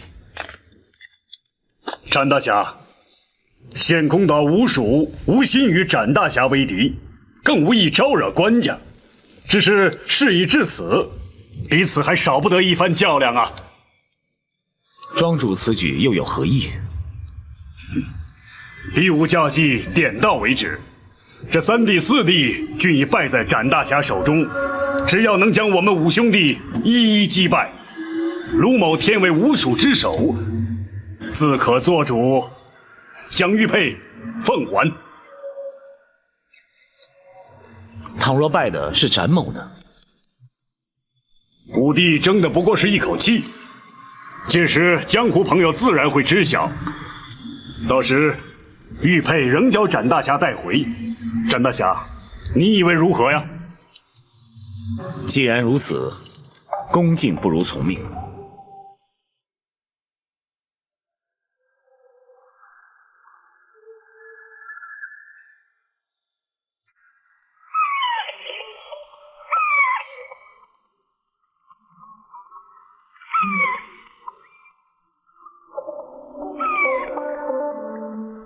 庄主要比的是这木桩刃。不错。卢某自认在轻身功夫上稍有专攻，就向展大侠请教轻功了啊。钻天鼠一身轻功独步江湖，展某有幸得以见识，可不知道要如何比法。你我二人分居庄头，相互追逐，以先落地者为败。倘若僵持不下，岂非胜负难分？那倒容易，我们燃香为祭，一炷香之内若不分胜负，展大侠恐怕不能视为过关。展某明白了。不过这木桩我浸淫多年，怕是对展大侠有所不公啊。无妨，展某尽力就是。好，不愧是南侠展昭。三弟四弟，燃香。是。庄主，请。请。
展大侠身手不错，庄主也不差。注意了！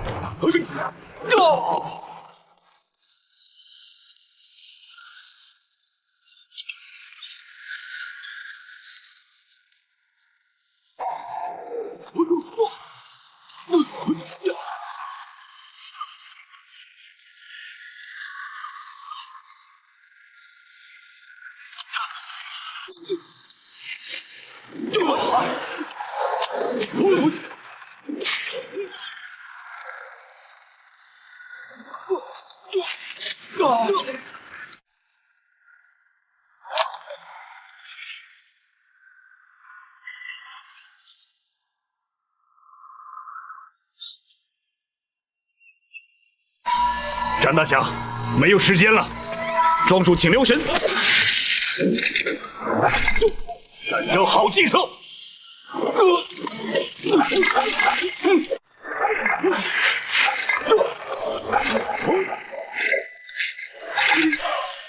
好腿！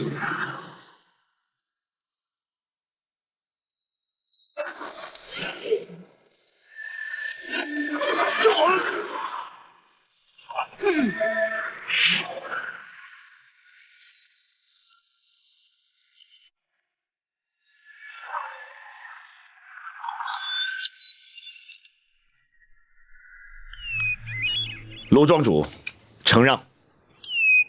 卢某输的是心服口服。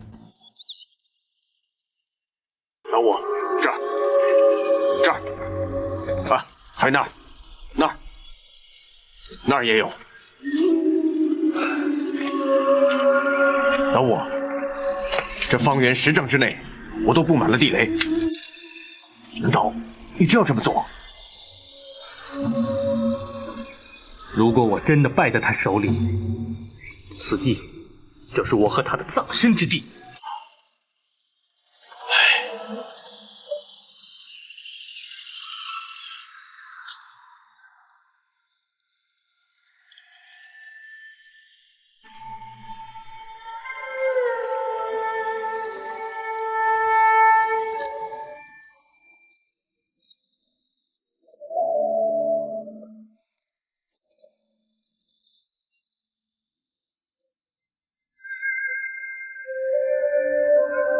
老夫人请用茶。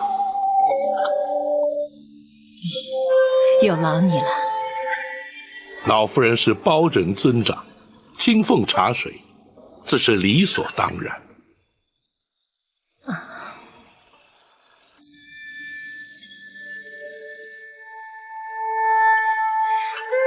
20年来，让老身总算有了依靠。可惜我双目失明，无法亲眼目睹你的容貌，终其一生只能凭空臆测了。老夫人请宽心，老夫人失明的原因，学生已然明了，或许能找出方法，让老夫人尽快复明。哦，有可能吗？有可能。据学生所知，的确有类似的患者，在经过诊治调养之后得以痊愈。果真如此，公孙先生，老夫人，请务必帮助老身，眼睛复明。老身还想在有生之年，看看许多人、许多事，尤其是想看到那些陷害我的奸人得到应有的报应。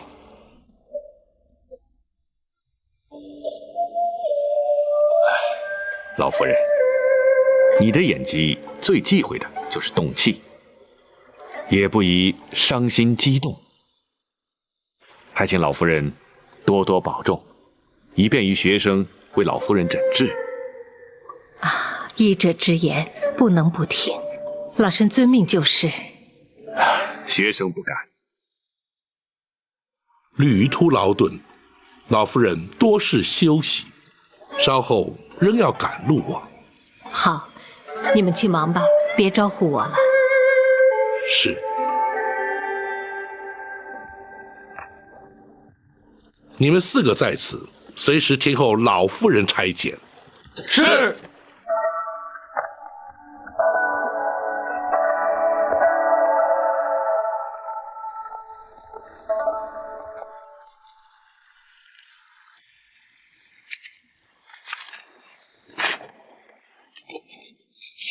大人返京之后，打算如何着手？公孙先生估计，太妃娘娘所言之事，真假如何？学生以为90%是真。不错，本府也如此认为。不过，太妃娘娘所言之事，除却亲身经历之外，其他全都来自陈琳。大人对陈总管又知道多少呢？陈琳虽是皇上多年，甚至可以说，皇上在宫中是由陈琳一手带大。故而，皇上尊封陈琳亚父称号。既然如此，皇上登基之后，陈琳为何没有向皇上陈述当年的往事呢？这一点本府就不得而知了。不过皇上登基不久，陈琳就告老还乡，想必他自有道理。大人，学生以为，若想查明当年往事，恐怕还得从陈琳身上着手才是。不错。太后与郭槐，乃是太妃娘娘口中的奸人私党，想必不会自成罪行。回京之后，本府立刻查明那陈琳的退隐之处，也好寻他问明真相。除此之外，还有一个人是关键。八王爷。大人与八王爷私交甚笃，大人何不直接请教于八王爷呢？不行，此案牵连太广，轻则朝野震惊，重则动摇国本。本府必须先以言语试探，再伺机查询。大人顾虑甚是。这些时也的确是多事之秋。大人陈州督镇，铡了庞玉，白玉堂却同时夜闯进宫，盗配流书。如今，大人更是在无意之间查得一桩惊天动地的陈年旧案。接下来只怕往后，大人要更加劳心劳力了。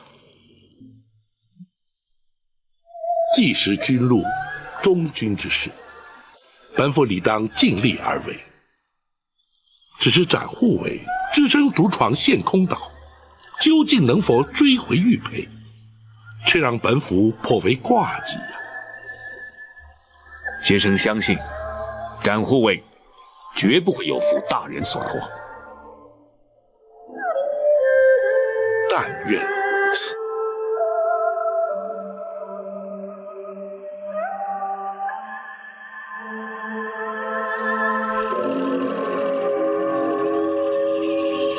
展大侠果然名不虚传，不过卢某武帝在我兄弟之中武功最高，展大侠却未必能够轻易过关呐。锦毛鼠白玉堂武功精湛，名震江湖。詹某无心与白五爷较量，若白五爷肯赐回玉佩，詹某敏感五内。展昭，我入宫盗佩为的就是你，你既然来了，这场比斗就免不了。詹某与白五爷并无过节，白五爷又何必苦苦相逼呢？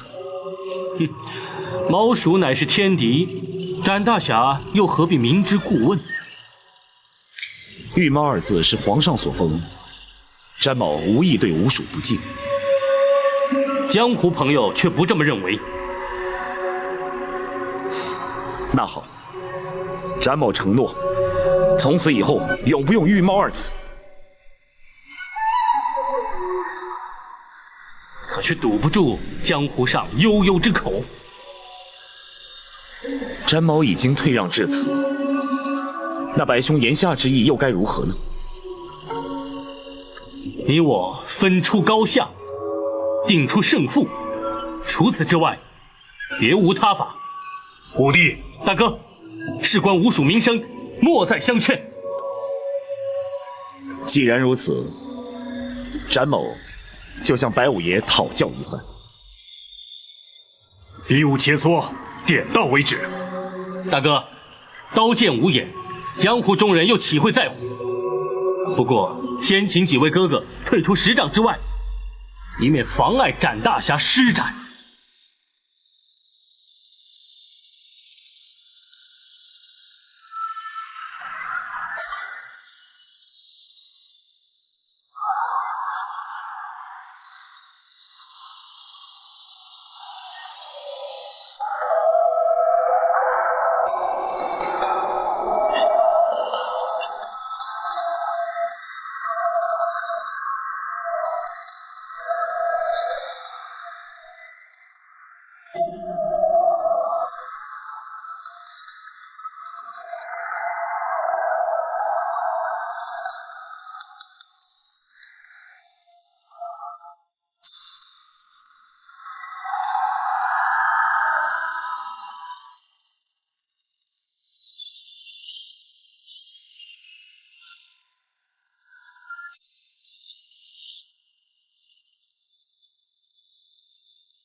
展昭，你这是什么意思？白兄意所何指？你为何剑不出鞘？你是存心看不起我白玉堂？白兄误会了，既是切磋比试，又何须兵刃相见呢？不是切磋比试，而是为了名誉而战。如果你不肯放手一搏，休怪我毁去玉佩，让你交不了差。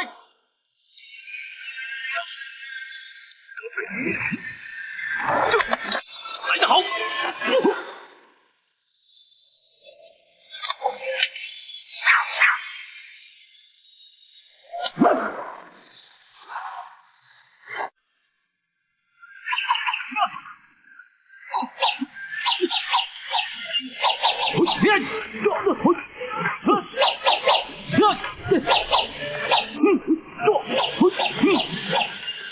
这下有热闹看了，我也想看看究竟谁比谁强。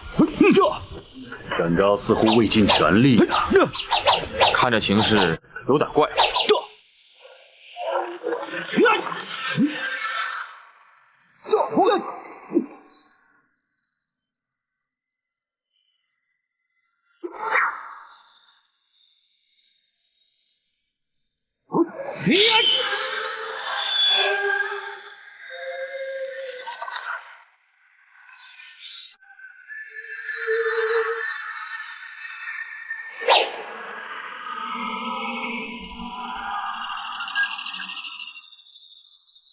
南侠展昭也不过如此。白五爷果然高明，展昭佩服。如今江湖上人总该知道，皇上封的御猫，毕竟还是比不上陷空岛无鼠。老五，这下可给我们兄弟扬眉吐气了。战大侠，五弟是侥幸获胜。不，五弟败了。三哥，你这话怎么说？他长剑已断，若不算败，难道真要他血溅当场吗？不错，三弟，你把话说清楚。大哥，请看，这是竹剑。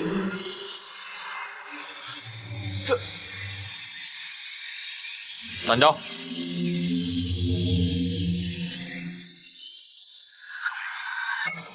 请听展昭一句肺腑之言。詹某原本无意与吴蜀为敌，更无伤人之心，故而只能以竹剑明志，还请诸位包涵。五弟，展昭，白兄，同是武林中人，江湖同道。詹某对吴蜀兄弟侠义之风，常有惺惺相惜之感，还请白兄撇去成见，赐还玉佩。五弟，大哥不必多说了。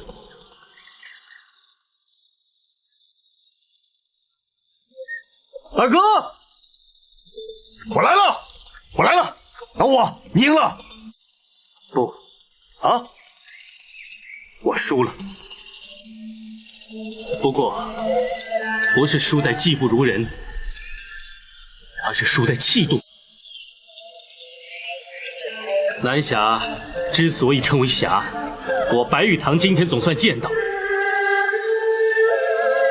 白玉堂输的无话可说。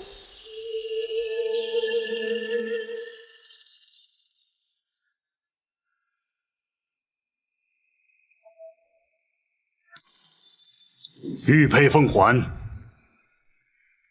吴蜀势力莽撞之处，还望展大侠不要怪罪啊！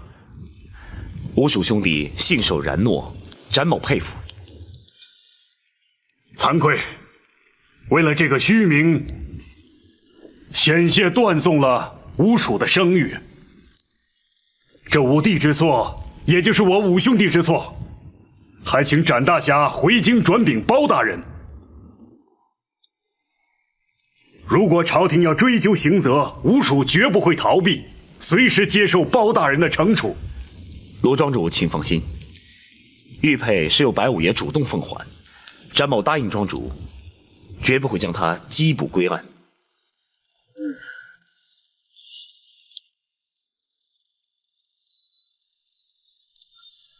怎么不见白五爷？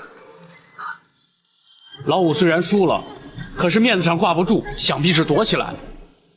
五弟啊，幸亏是认输了，否则这雷一响啊，可就糟了。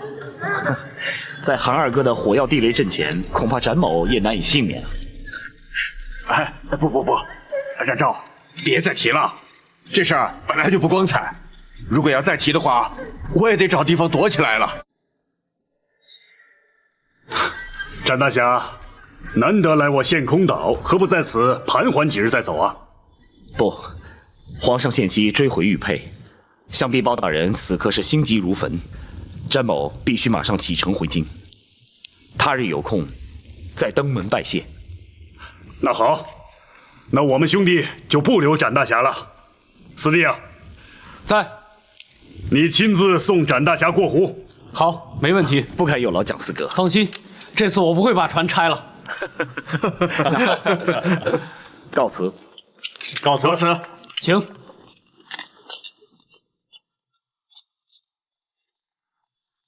这展昭果然是个英雄豪杰呀！哎，二哥，五弟要是没认输，你真眼抱着地雷？这个嘛，哎，我可是告诫过你，不准用这地雷啊！啊，哎呀，我就实话跟你们说了吧，反正五弟也不在这儿，我埋的呀，那根本就是空地雷，它没装炸药啊！你呀！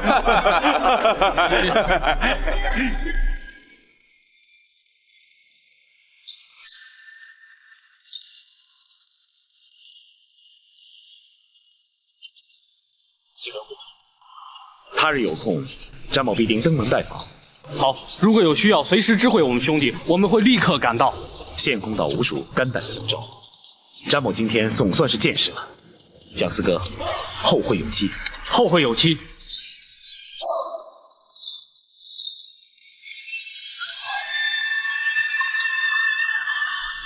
好一个羽毛展昭，在下心服口服。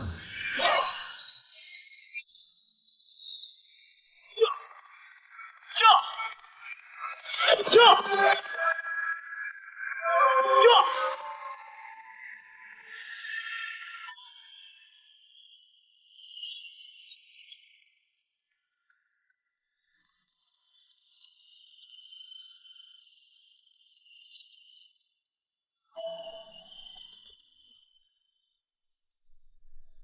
你且先行退下。是。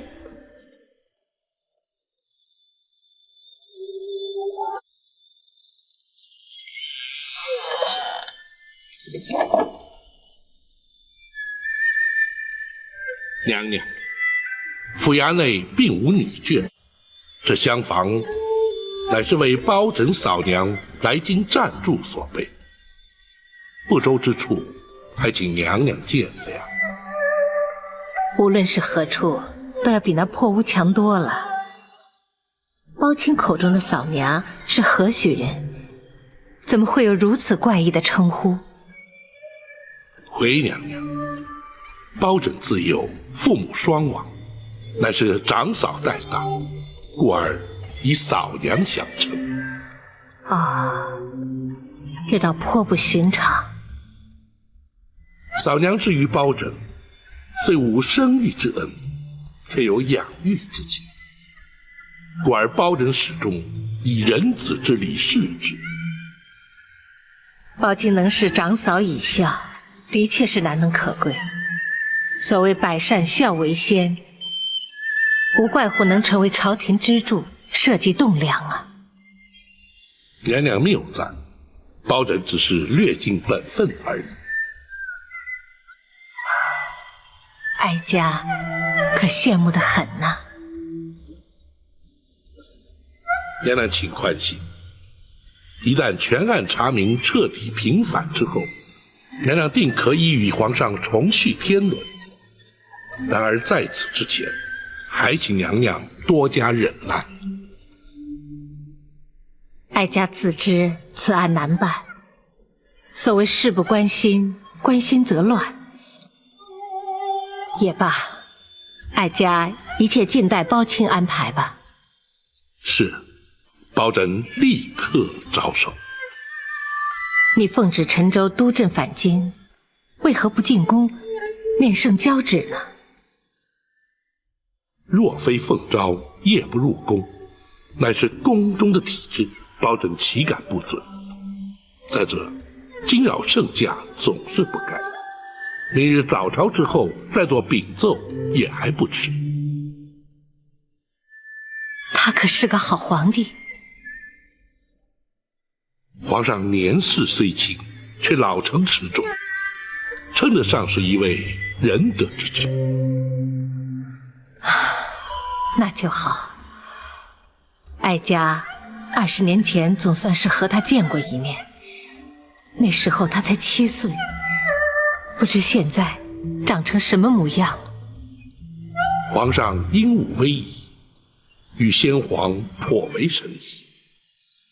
是吗？哀家恐怕永远也无缘亲眼见到他了。娘娘请宽心，公孙先生博学多闻，医术精湛，包拯相信他定能令娘娘双目复明。那就寄望于他了。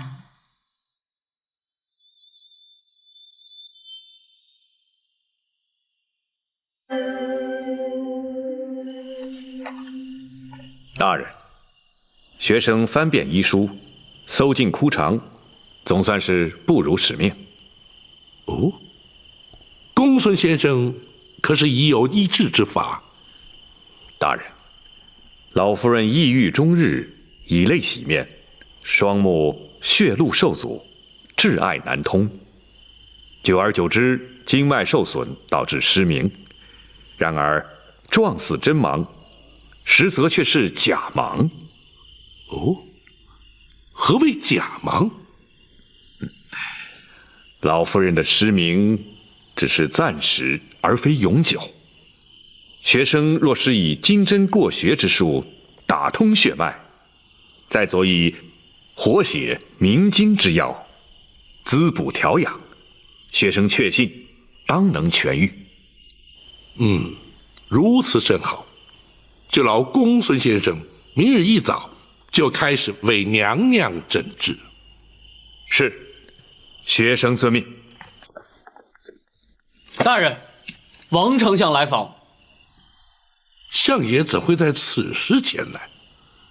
快请至花厅说话。是。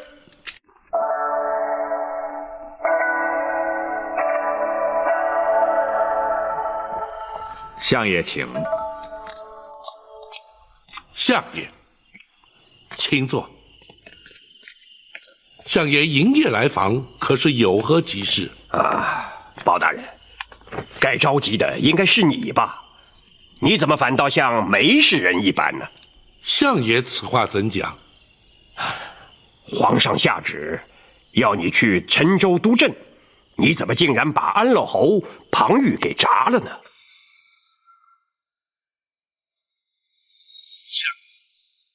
那庞玉克扣赈粮，私吞赈银，更假借赈灾之名，广征民工，营造私宰，强裸民女，成其私欲。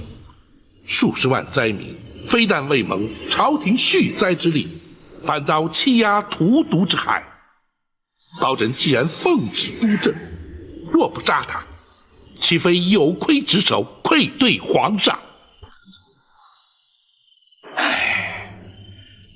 老夫早该知道，当初皇上让包大人前去陈州督镇，那就注定了会要庞玉的性命。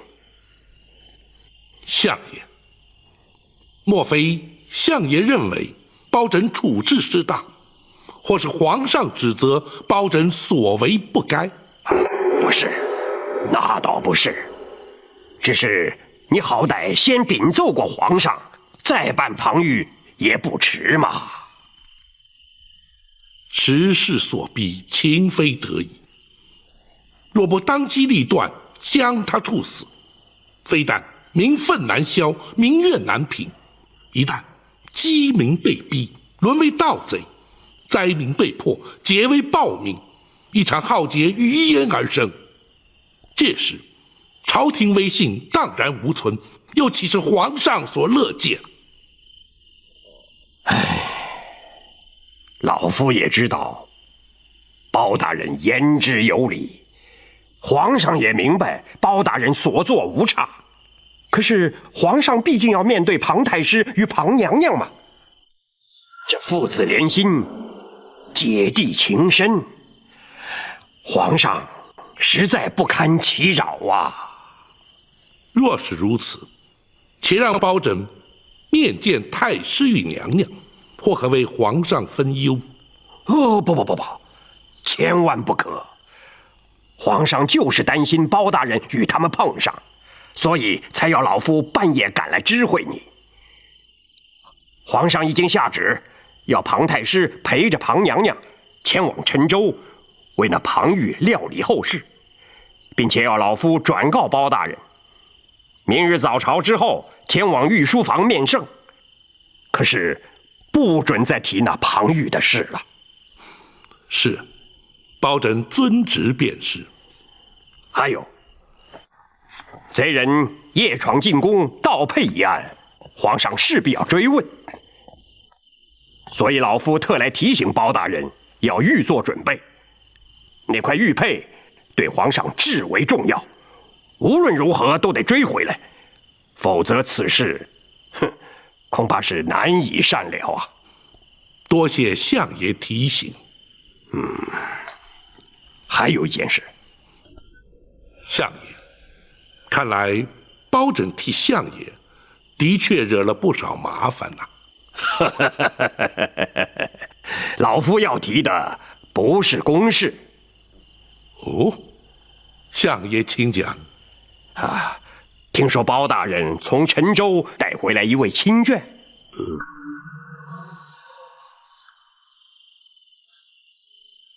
相爷何以得知？包大人一向公而忘私，夫人家小均在泸州老家，从未进京。这回从陈州带回一位亲眷，反倒轰动了京城啊！相爷取笑了，那是包拯一位失散多年的远房亲眷。哦，失散多年，得以重聚，倒也难得呀。相爷，这位老夫人不幸双目失明，大人将她带回京城，是要学生为老夫人治疗。哦，那能治得好吗？学生尽力一试。好，既是包大人的亲眷，不妨前来相府走动走动。老夫那位夫人呐，可是出了名的好客呀。是，多谢相爷抬爱，包拯日后定当安排。好，皇上交代的话，老夫都带到了。老夫想说的话也已经说完了。包大人连日奔波，想必累了，老夫不多打扰，就此告辞。包拯恭送相爷。不，你知道，老夫最怕麻烦人了。是，包拯遵命，相爷好走。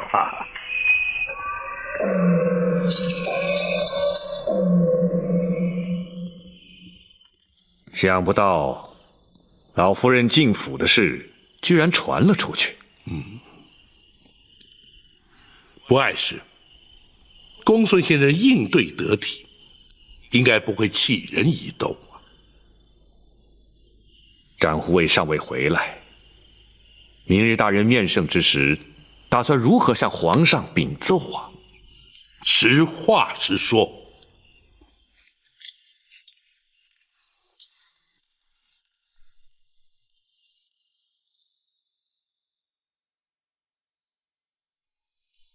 展护卫有把握把玉佩追回？回皇上，臣确信展护卫必能不负所托。那夜闯进宫盗佩流书的究竟是什么人？据展护卫指称，此人来自江湖，人称锦毛鼠白玉堂。只因皇上赐封展护卫御猫称号，心生不服，故而入宫盗宝，意在逼斩护卫出面，而并无不利于皇上之心。哈，朕自诩无愧对于臣民百姓，倒也无惧。倘若惊吓到太后，岂非陷朕于不孝？你执掌开封，却让人闯入进宫，朕要听听你怎么说。回皇上，那白玉堂武艺超群，宫中卫士恐怕皆非其敌手，遭他闯入，是因力有未逮。然而，保朕也难脱失职之嫌，请皇上下旨降罪，臣绝无怨言。皇上，案发之时，包大人与斩护卫均不在京师，所谓鞭长莫及，还请皇上不罪免罚。行了，这点道理朕岂会不明白？只是那白玉堂入宫盗佩，是因为朕封展昭御猫之故，乍听起来怎么像是朕的过错了？臣惶恐，臣绝无此意，请皇上慎查。朕不是怪罪于你，只是不满那白玉堂。好了，一旦将他擒获，立刻把他带进宫来。朕倒要看看他是何方神圣，竟然偷到朕的身上来。臣遵旨。对了，府上那位亲眷眼疾治得如何了？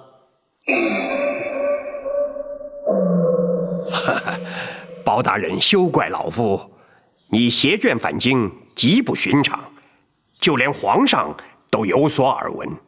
皇上问起，老夫怎能不说？相爷，哎，的确不能怪王丞相，是朕主动提问的。皇上日理万机，操劳国事，包拯不敢因私务而惊动皇上。这就是包青的不对。你乃是朕的肱骨之臣，朕表示关心，难道不对吗？臣不敢。哈，包大人，皇上是以仁孝治国，既然尊长有疾，子侄焉能不忧啊？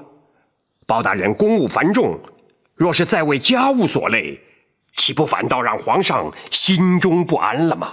这包拯绝不会因私害公。行了，朕知道你一向公而忘私，既然朕已开口询问，难道包青就不打算回话吗？臣不敢。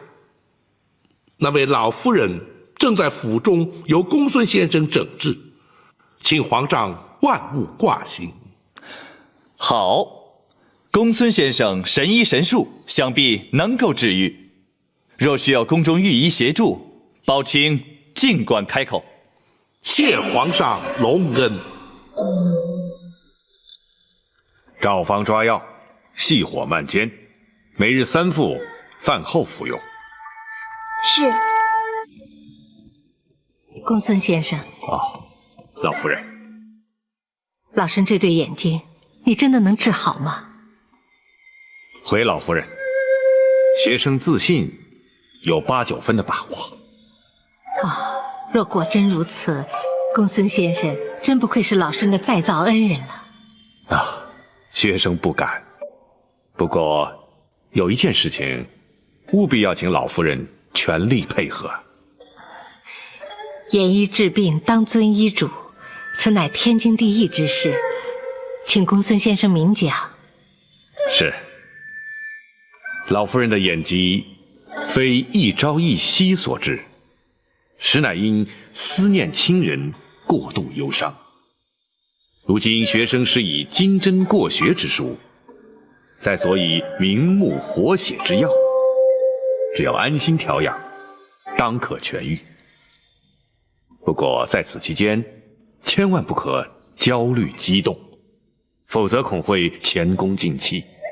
这一点，尚请老夫人要多加克制。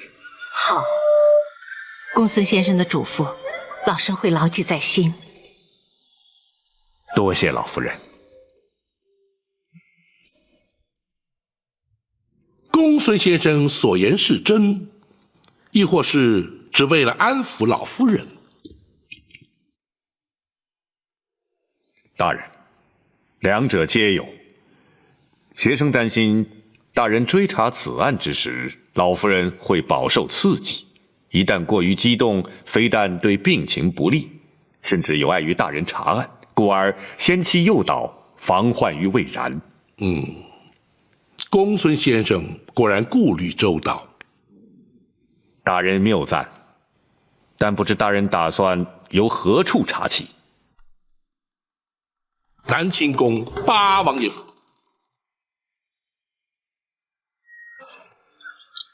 包大人若再不回来，本王可就手痒难耐了。果儿陈州事了，包拯就立刻赶回京了。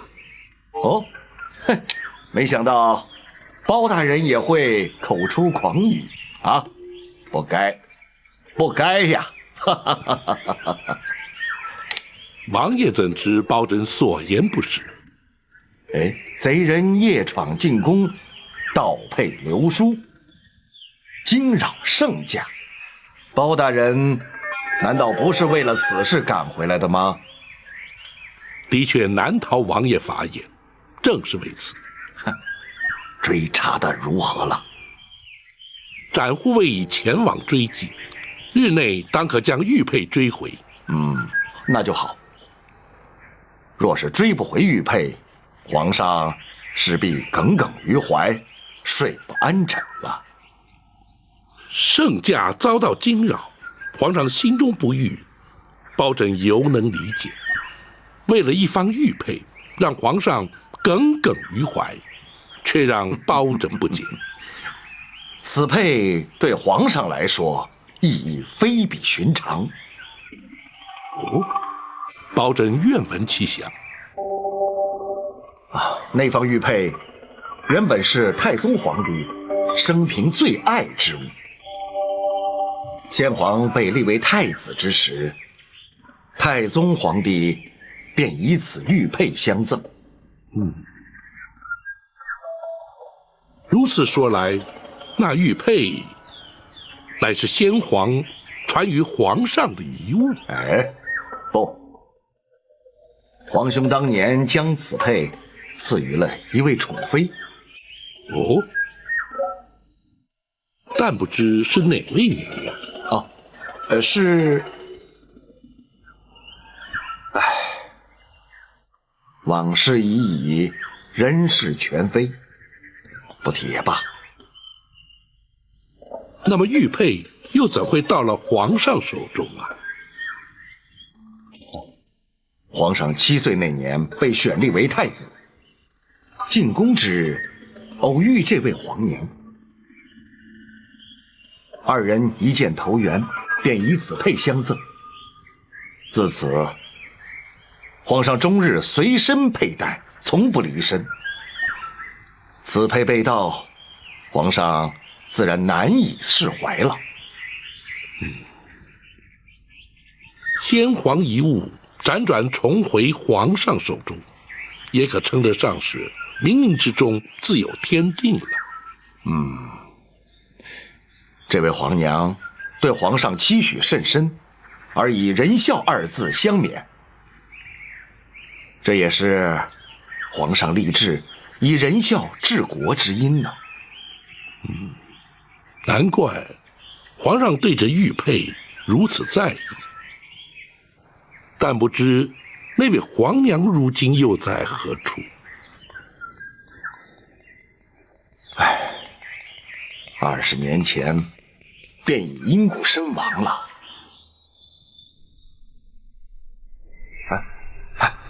下棋，下棋，不说这些陈年往事了。是。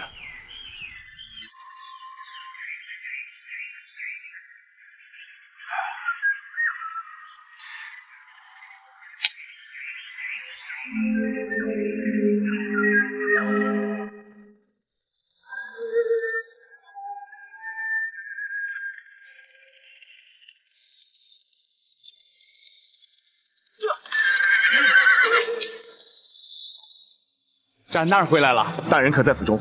大人去了八王爷府。公孙先生，公孙先生还在府中。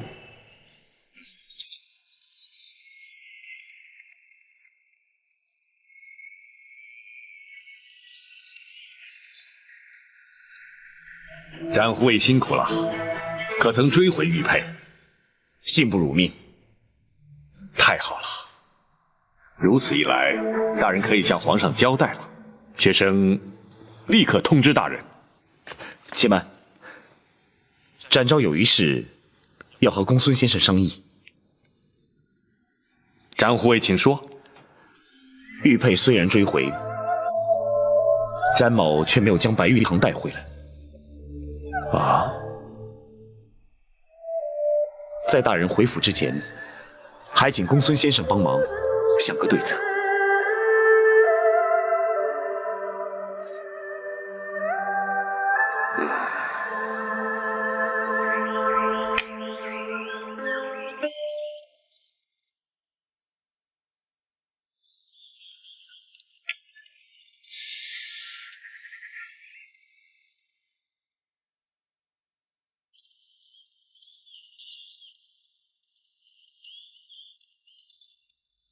禀王爷，包大人侍卫求见。啊，让他进来。是。惊扰王爷与大人下棋，请王爷恕罪。有什么事你就说吧。马汉，何事如此匆忙？回大人，展护卫回府了。王爷，展护卫回来了，想必是有结果了。包大人就回府看看吧。只是此局未了。哎，包大人总是先公后私的，这下棋是私事，包大人就请便吧。打搅了王爷的棋性了。嗨，棋日后可以再下，公事可不能不先办。包大人就别在意了。多谢王爷体恤，请。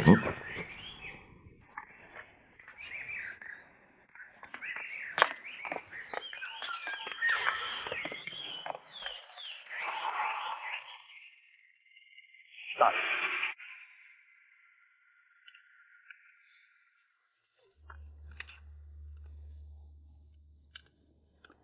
没想到这块玉佩之中，竟然藏有如此多的纠葛。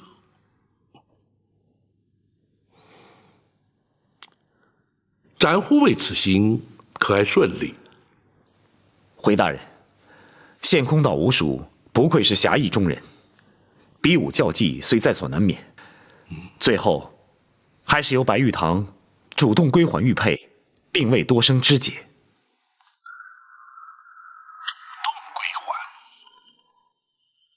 白玉堂入宫盗佩，旨在展昭，目的既已达到，自然不再刁难。那白玉堂如今又在何处？仍在献空岛。展护卫因何不将他一并带回归案？大人，白玉堂素无恶行，入宫盗宝也仅是一时冲动，故而属下并未将他带回。然而他夜闯进宫，惊扰圣驾，盗佩流书，行径嚣张。无论是否一时冲动，违法犯纪，却是事实。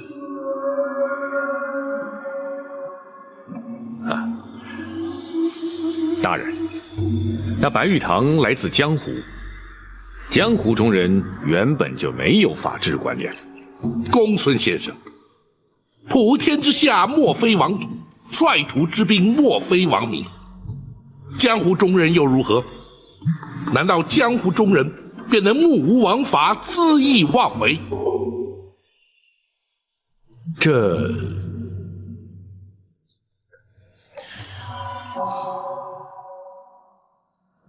展护卫，本府知道你也来自江湖，然而却随本府成为执法之人。倘若江湖人便可不遵王法，展护卫又将如何执法？如何服人？大人，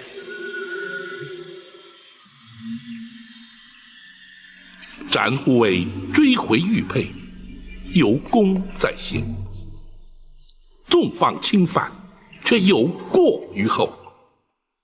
依法论法，你难逃失职之嫌。属下明白。大人一向知法守法，执法护法，然而展昭遵从的却是江湖道义与人之常情。他若因而触法，愿承担失职之罪，任凭大人惩处。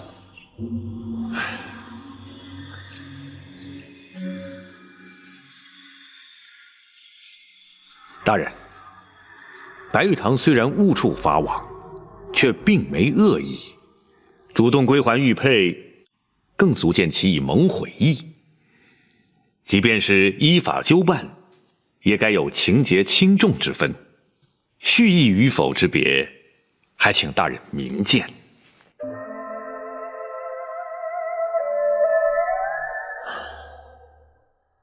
公孙先生与展护卫心意，本府何尝不知？只是那白玉堂违法事实，本府绝不能坐视不管。至于判罚是轻是重，却并非本府所能左右啊。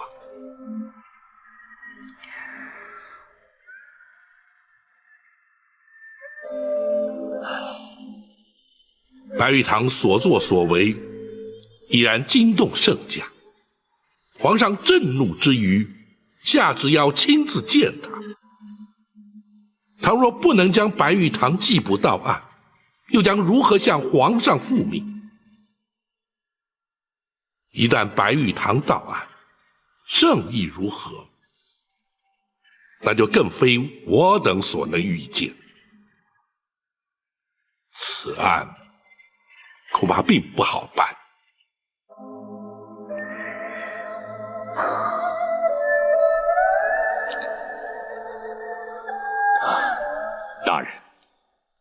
大人何不先入宫还佩，然后视皇上动静再做决断？如今也只得如此了。不过还有一事，较此事更为重要，必须先让展护卫了解内情，日后才可以协助本府一并查案。莫非属下前往陷空岛之时，还有重大案件发生？不错，而且此案势必远远超过展护卫所能臆测。公孙先生，大人，将老夫人之事原原本本说于展护卫知晓。是。本府先去厢房，请老夫人验证这方玉佩。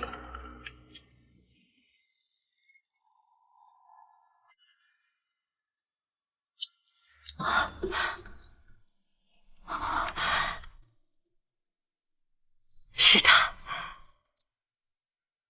是他，错不了。20年了，哀家做梦也没想到，这块玉佩还能出现在面前。娘娘怒不能视，何以如此肯定？自从哀家被打入冷宫，日夜盼望先皇能够来看看哀家，听听哀家诉苦。可是先皇从来没有出现过。冷宫估计，这块玉佩变成了哀家的唯一寄托，于是终日把玩于手掌之中，根本无需观看便能认得出来。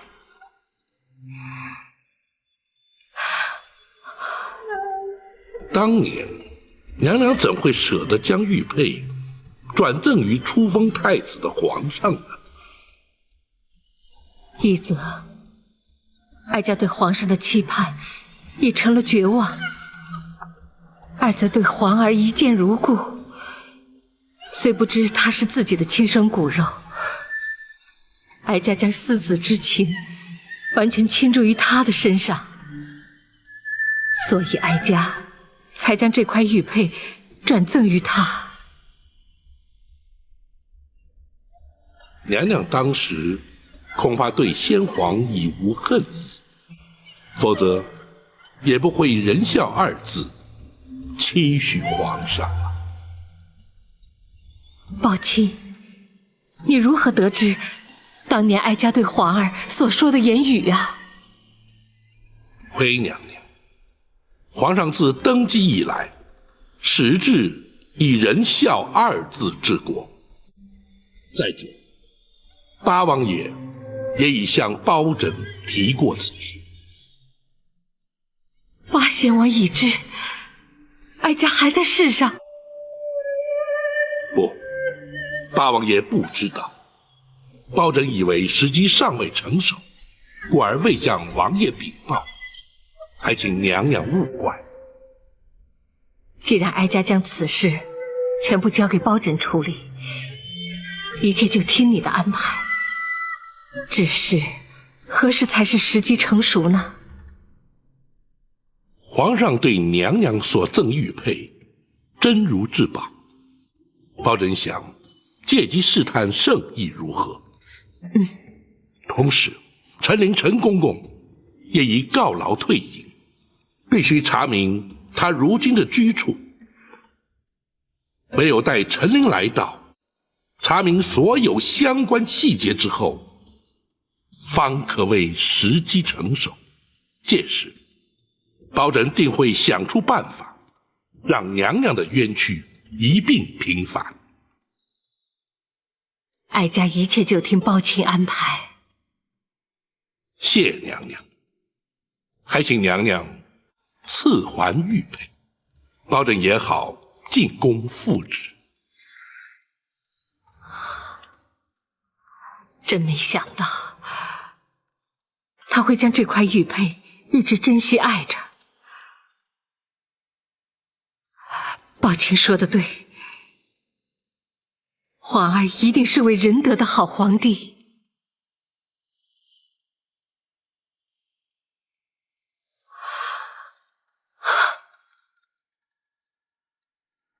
玉佩追回，请皇上御览。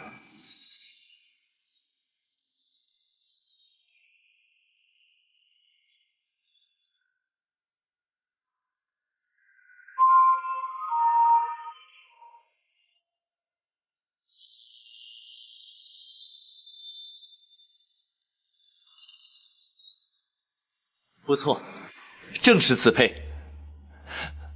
宝卿，平身。谢皇上。恭喜皇上，玉佩失而复得。是展护卫追回来的？是。展护卫安在？为何不随包卿一起入宫呢？回皇上，展护卫自承有罪，待皇上宣召，方敢入宫。展护卫何罪之有啊？追回玉佩乃大功一件，朕奖赏他有恐不及啊！白玉堂入宫盗宝，惊扰圣驾，乃是针对展护卫而来。展护卫自责，因虚名而让皇上增烦添忧。那也不能怪展护卫啊，该追究的是那目无王法的白玉堂。白玉堂自知有错，故而主动归还玉佩。主动归还？是。展护卫顾及江湖道义，故而未将白玉堂拘捕到案。什么？岂有此理！白玉堂进宫盗宝，惊扰了朕，就因为他主动归还玉佩，就不予计较。展护卫不将他拘捕归案，岂不失职？展护卫自承有罪，指的正是失职之罪。不行，战护卫认罪也好，不认罪也罢，那个不知天高地厚的白玉堂，还是要依法拘捕。臣遵旨。至于展护卫，皇上，展护卫追配有功，赶请皇上恕其失职之罪。是啊，若不是展护卫独闯贼窟，这方玉佩恐怕永远追不回来了。展护卫追回玉佩有功，朕自会加以奖赏。然而白玉堂仍要由展昭负责擒拿归案，朕可以不再追究他的失职之罪。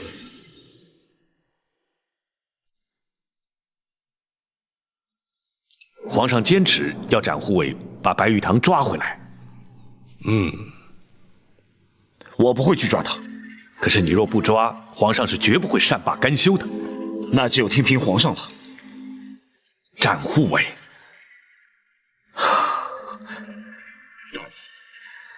我亲口答应过卢庄主，不会将白玉堂缉捕归案。本府明白。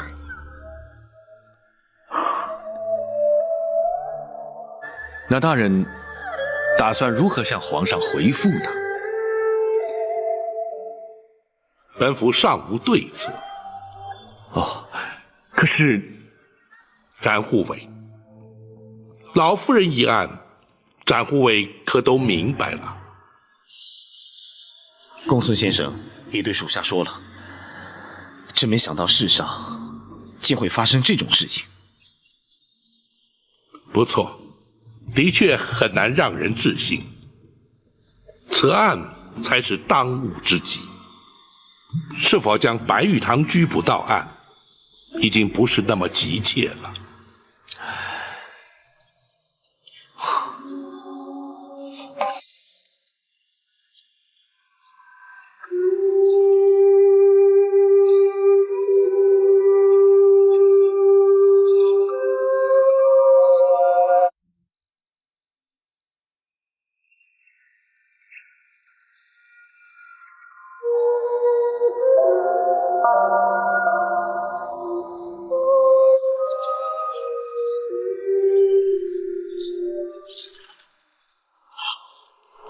糟了！这下可麻烦了。二弟呀，什么事你慢慢说。老五他走了。走了？去哪儿了？他留了封书信，你们自己看吧。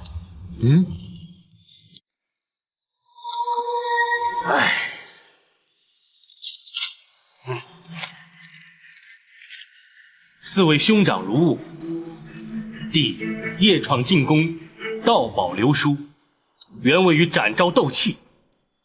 岂知展昭胸襟气度，无不令弟折服。玉佩虽已归还，却仍有未了之事。白玉堂若不认罪归案，非但展昭难以交差，包大人也必受牵连。一错不能再错，决意前往开封府投案。一人做事一人当，此去无论包大人如何惩处，均与四位兄长无关。切勿以弟之生死为念，玉堂百败。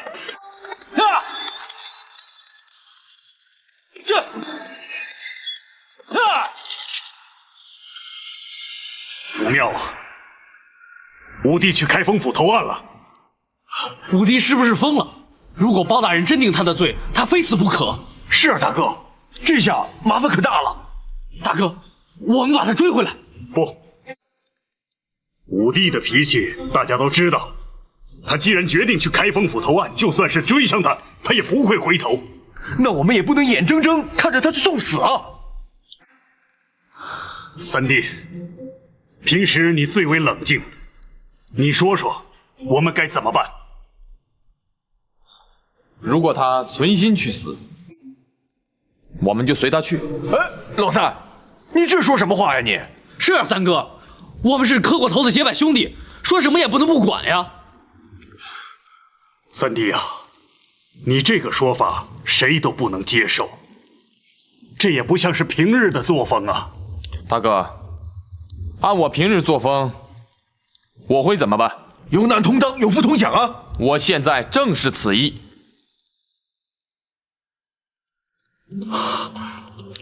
对，三弟说的对，不求同年同月同日生，但求同年同月同日死。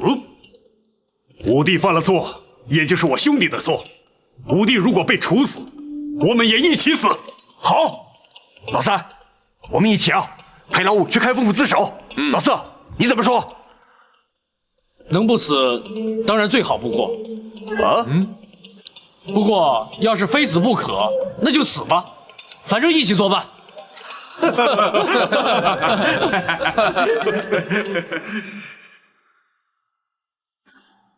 本府今日在宫中，已查得陈琳陈公公的退隐之处。公孙先生，学生在。明日寻个名目，让张龙、赵虎出京，带着本府手书前去将他接来。要想查明当年情形，非他不可。是，学生会做安排。大人，可有用得到展昭之处？太妃娘娘的安全，还是要劳展护卫负责。府衙之中虽然戒备森严，但仍然不可掉以轻心。属下明白。在陈琳回京之前，本府会与八王爷多做接触。倘若能探得他的口风，对日后也方便许多。大人，拘捕白玉堂归案之事，若是皇上下旨催办，大人打算如何应对呢？暂且顾不得了。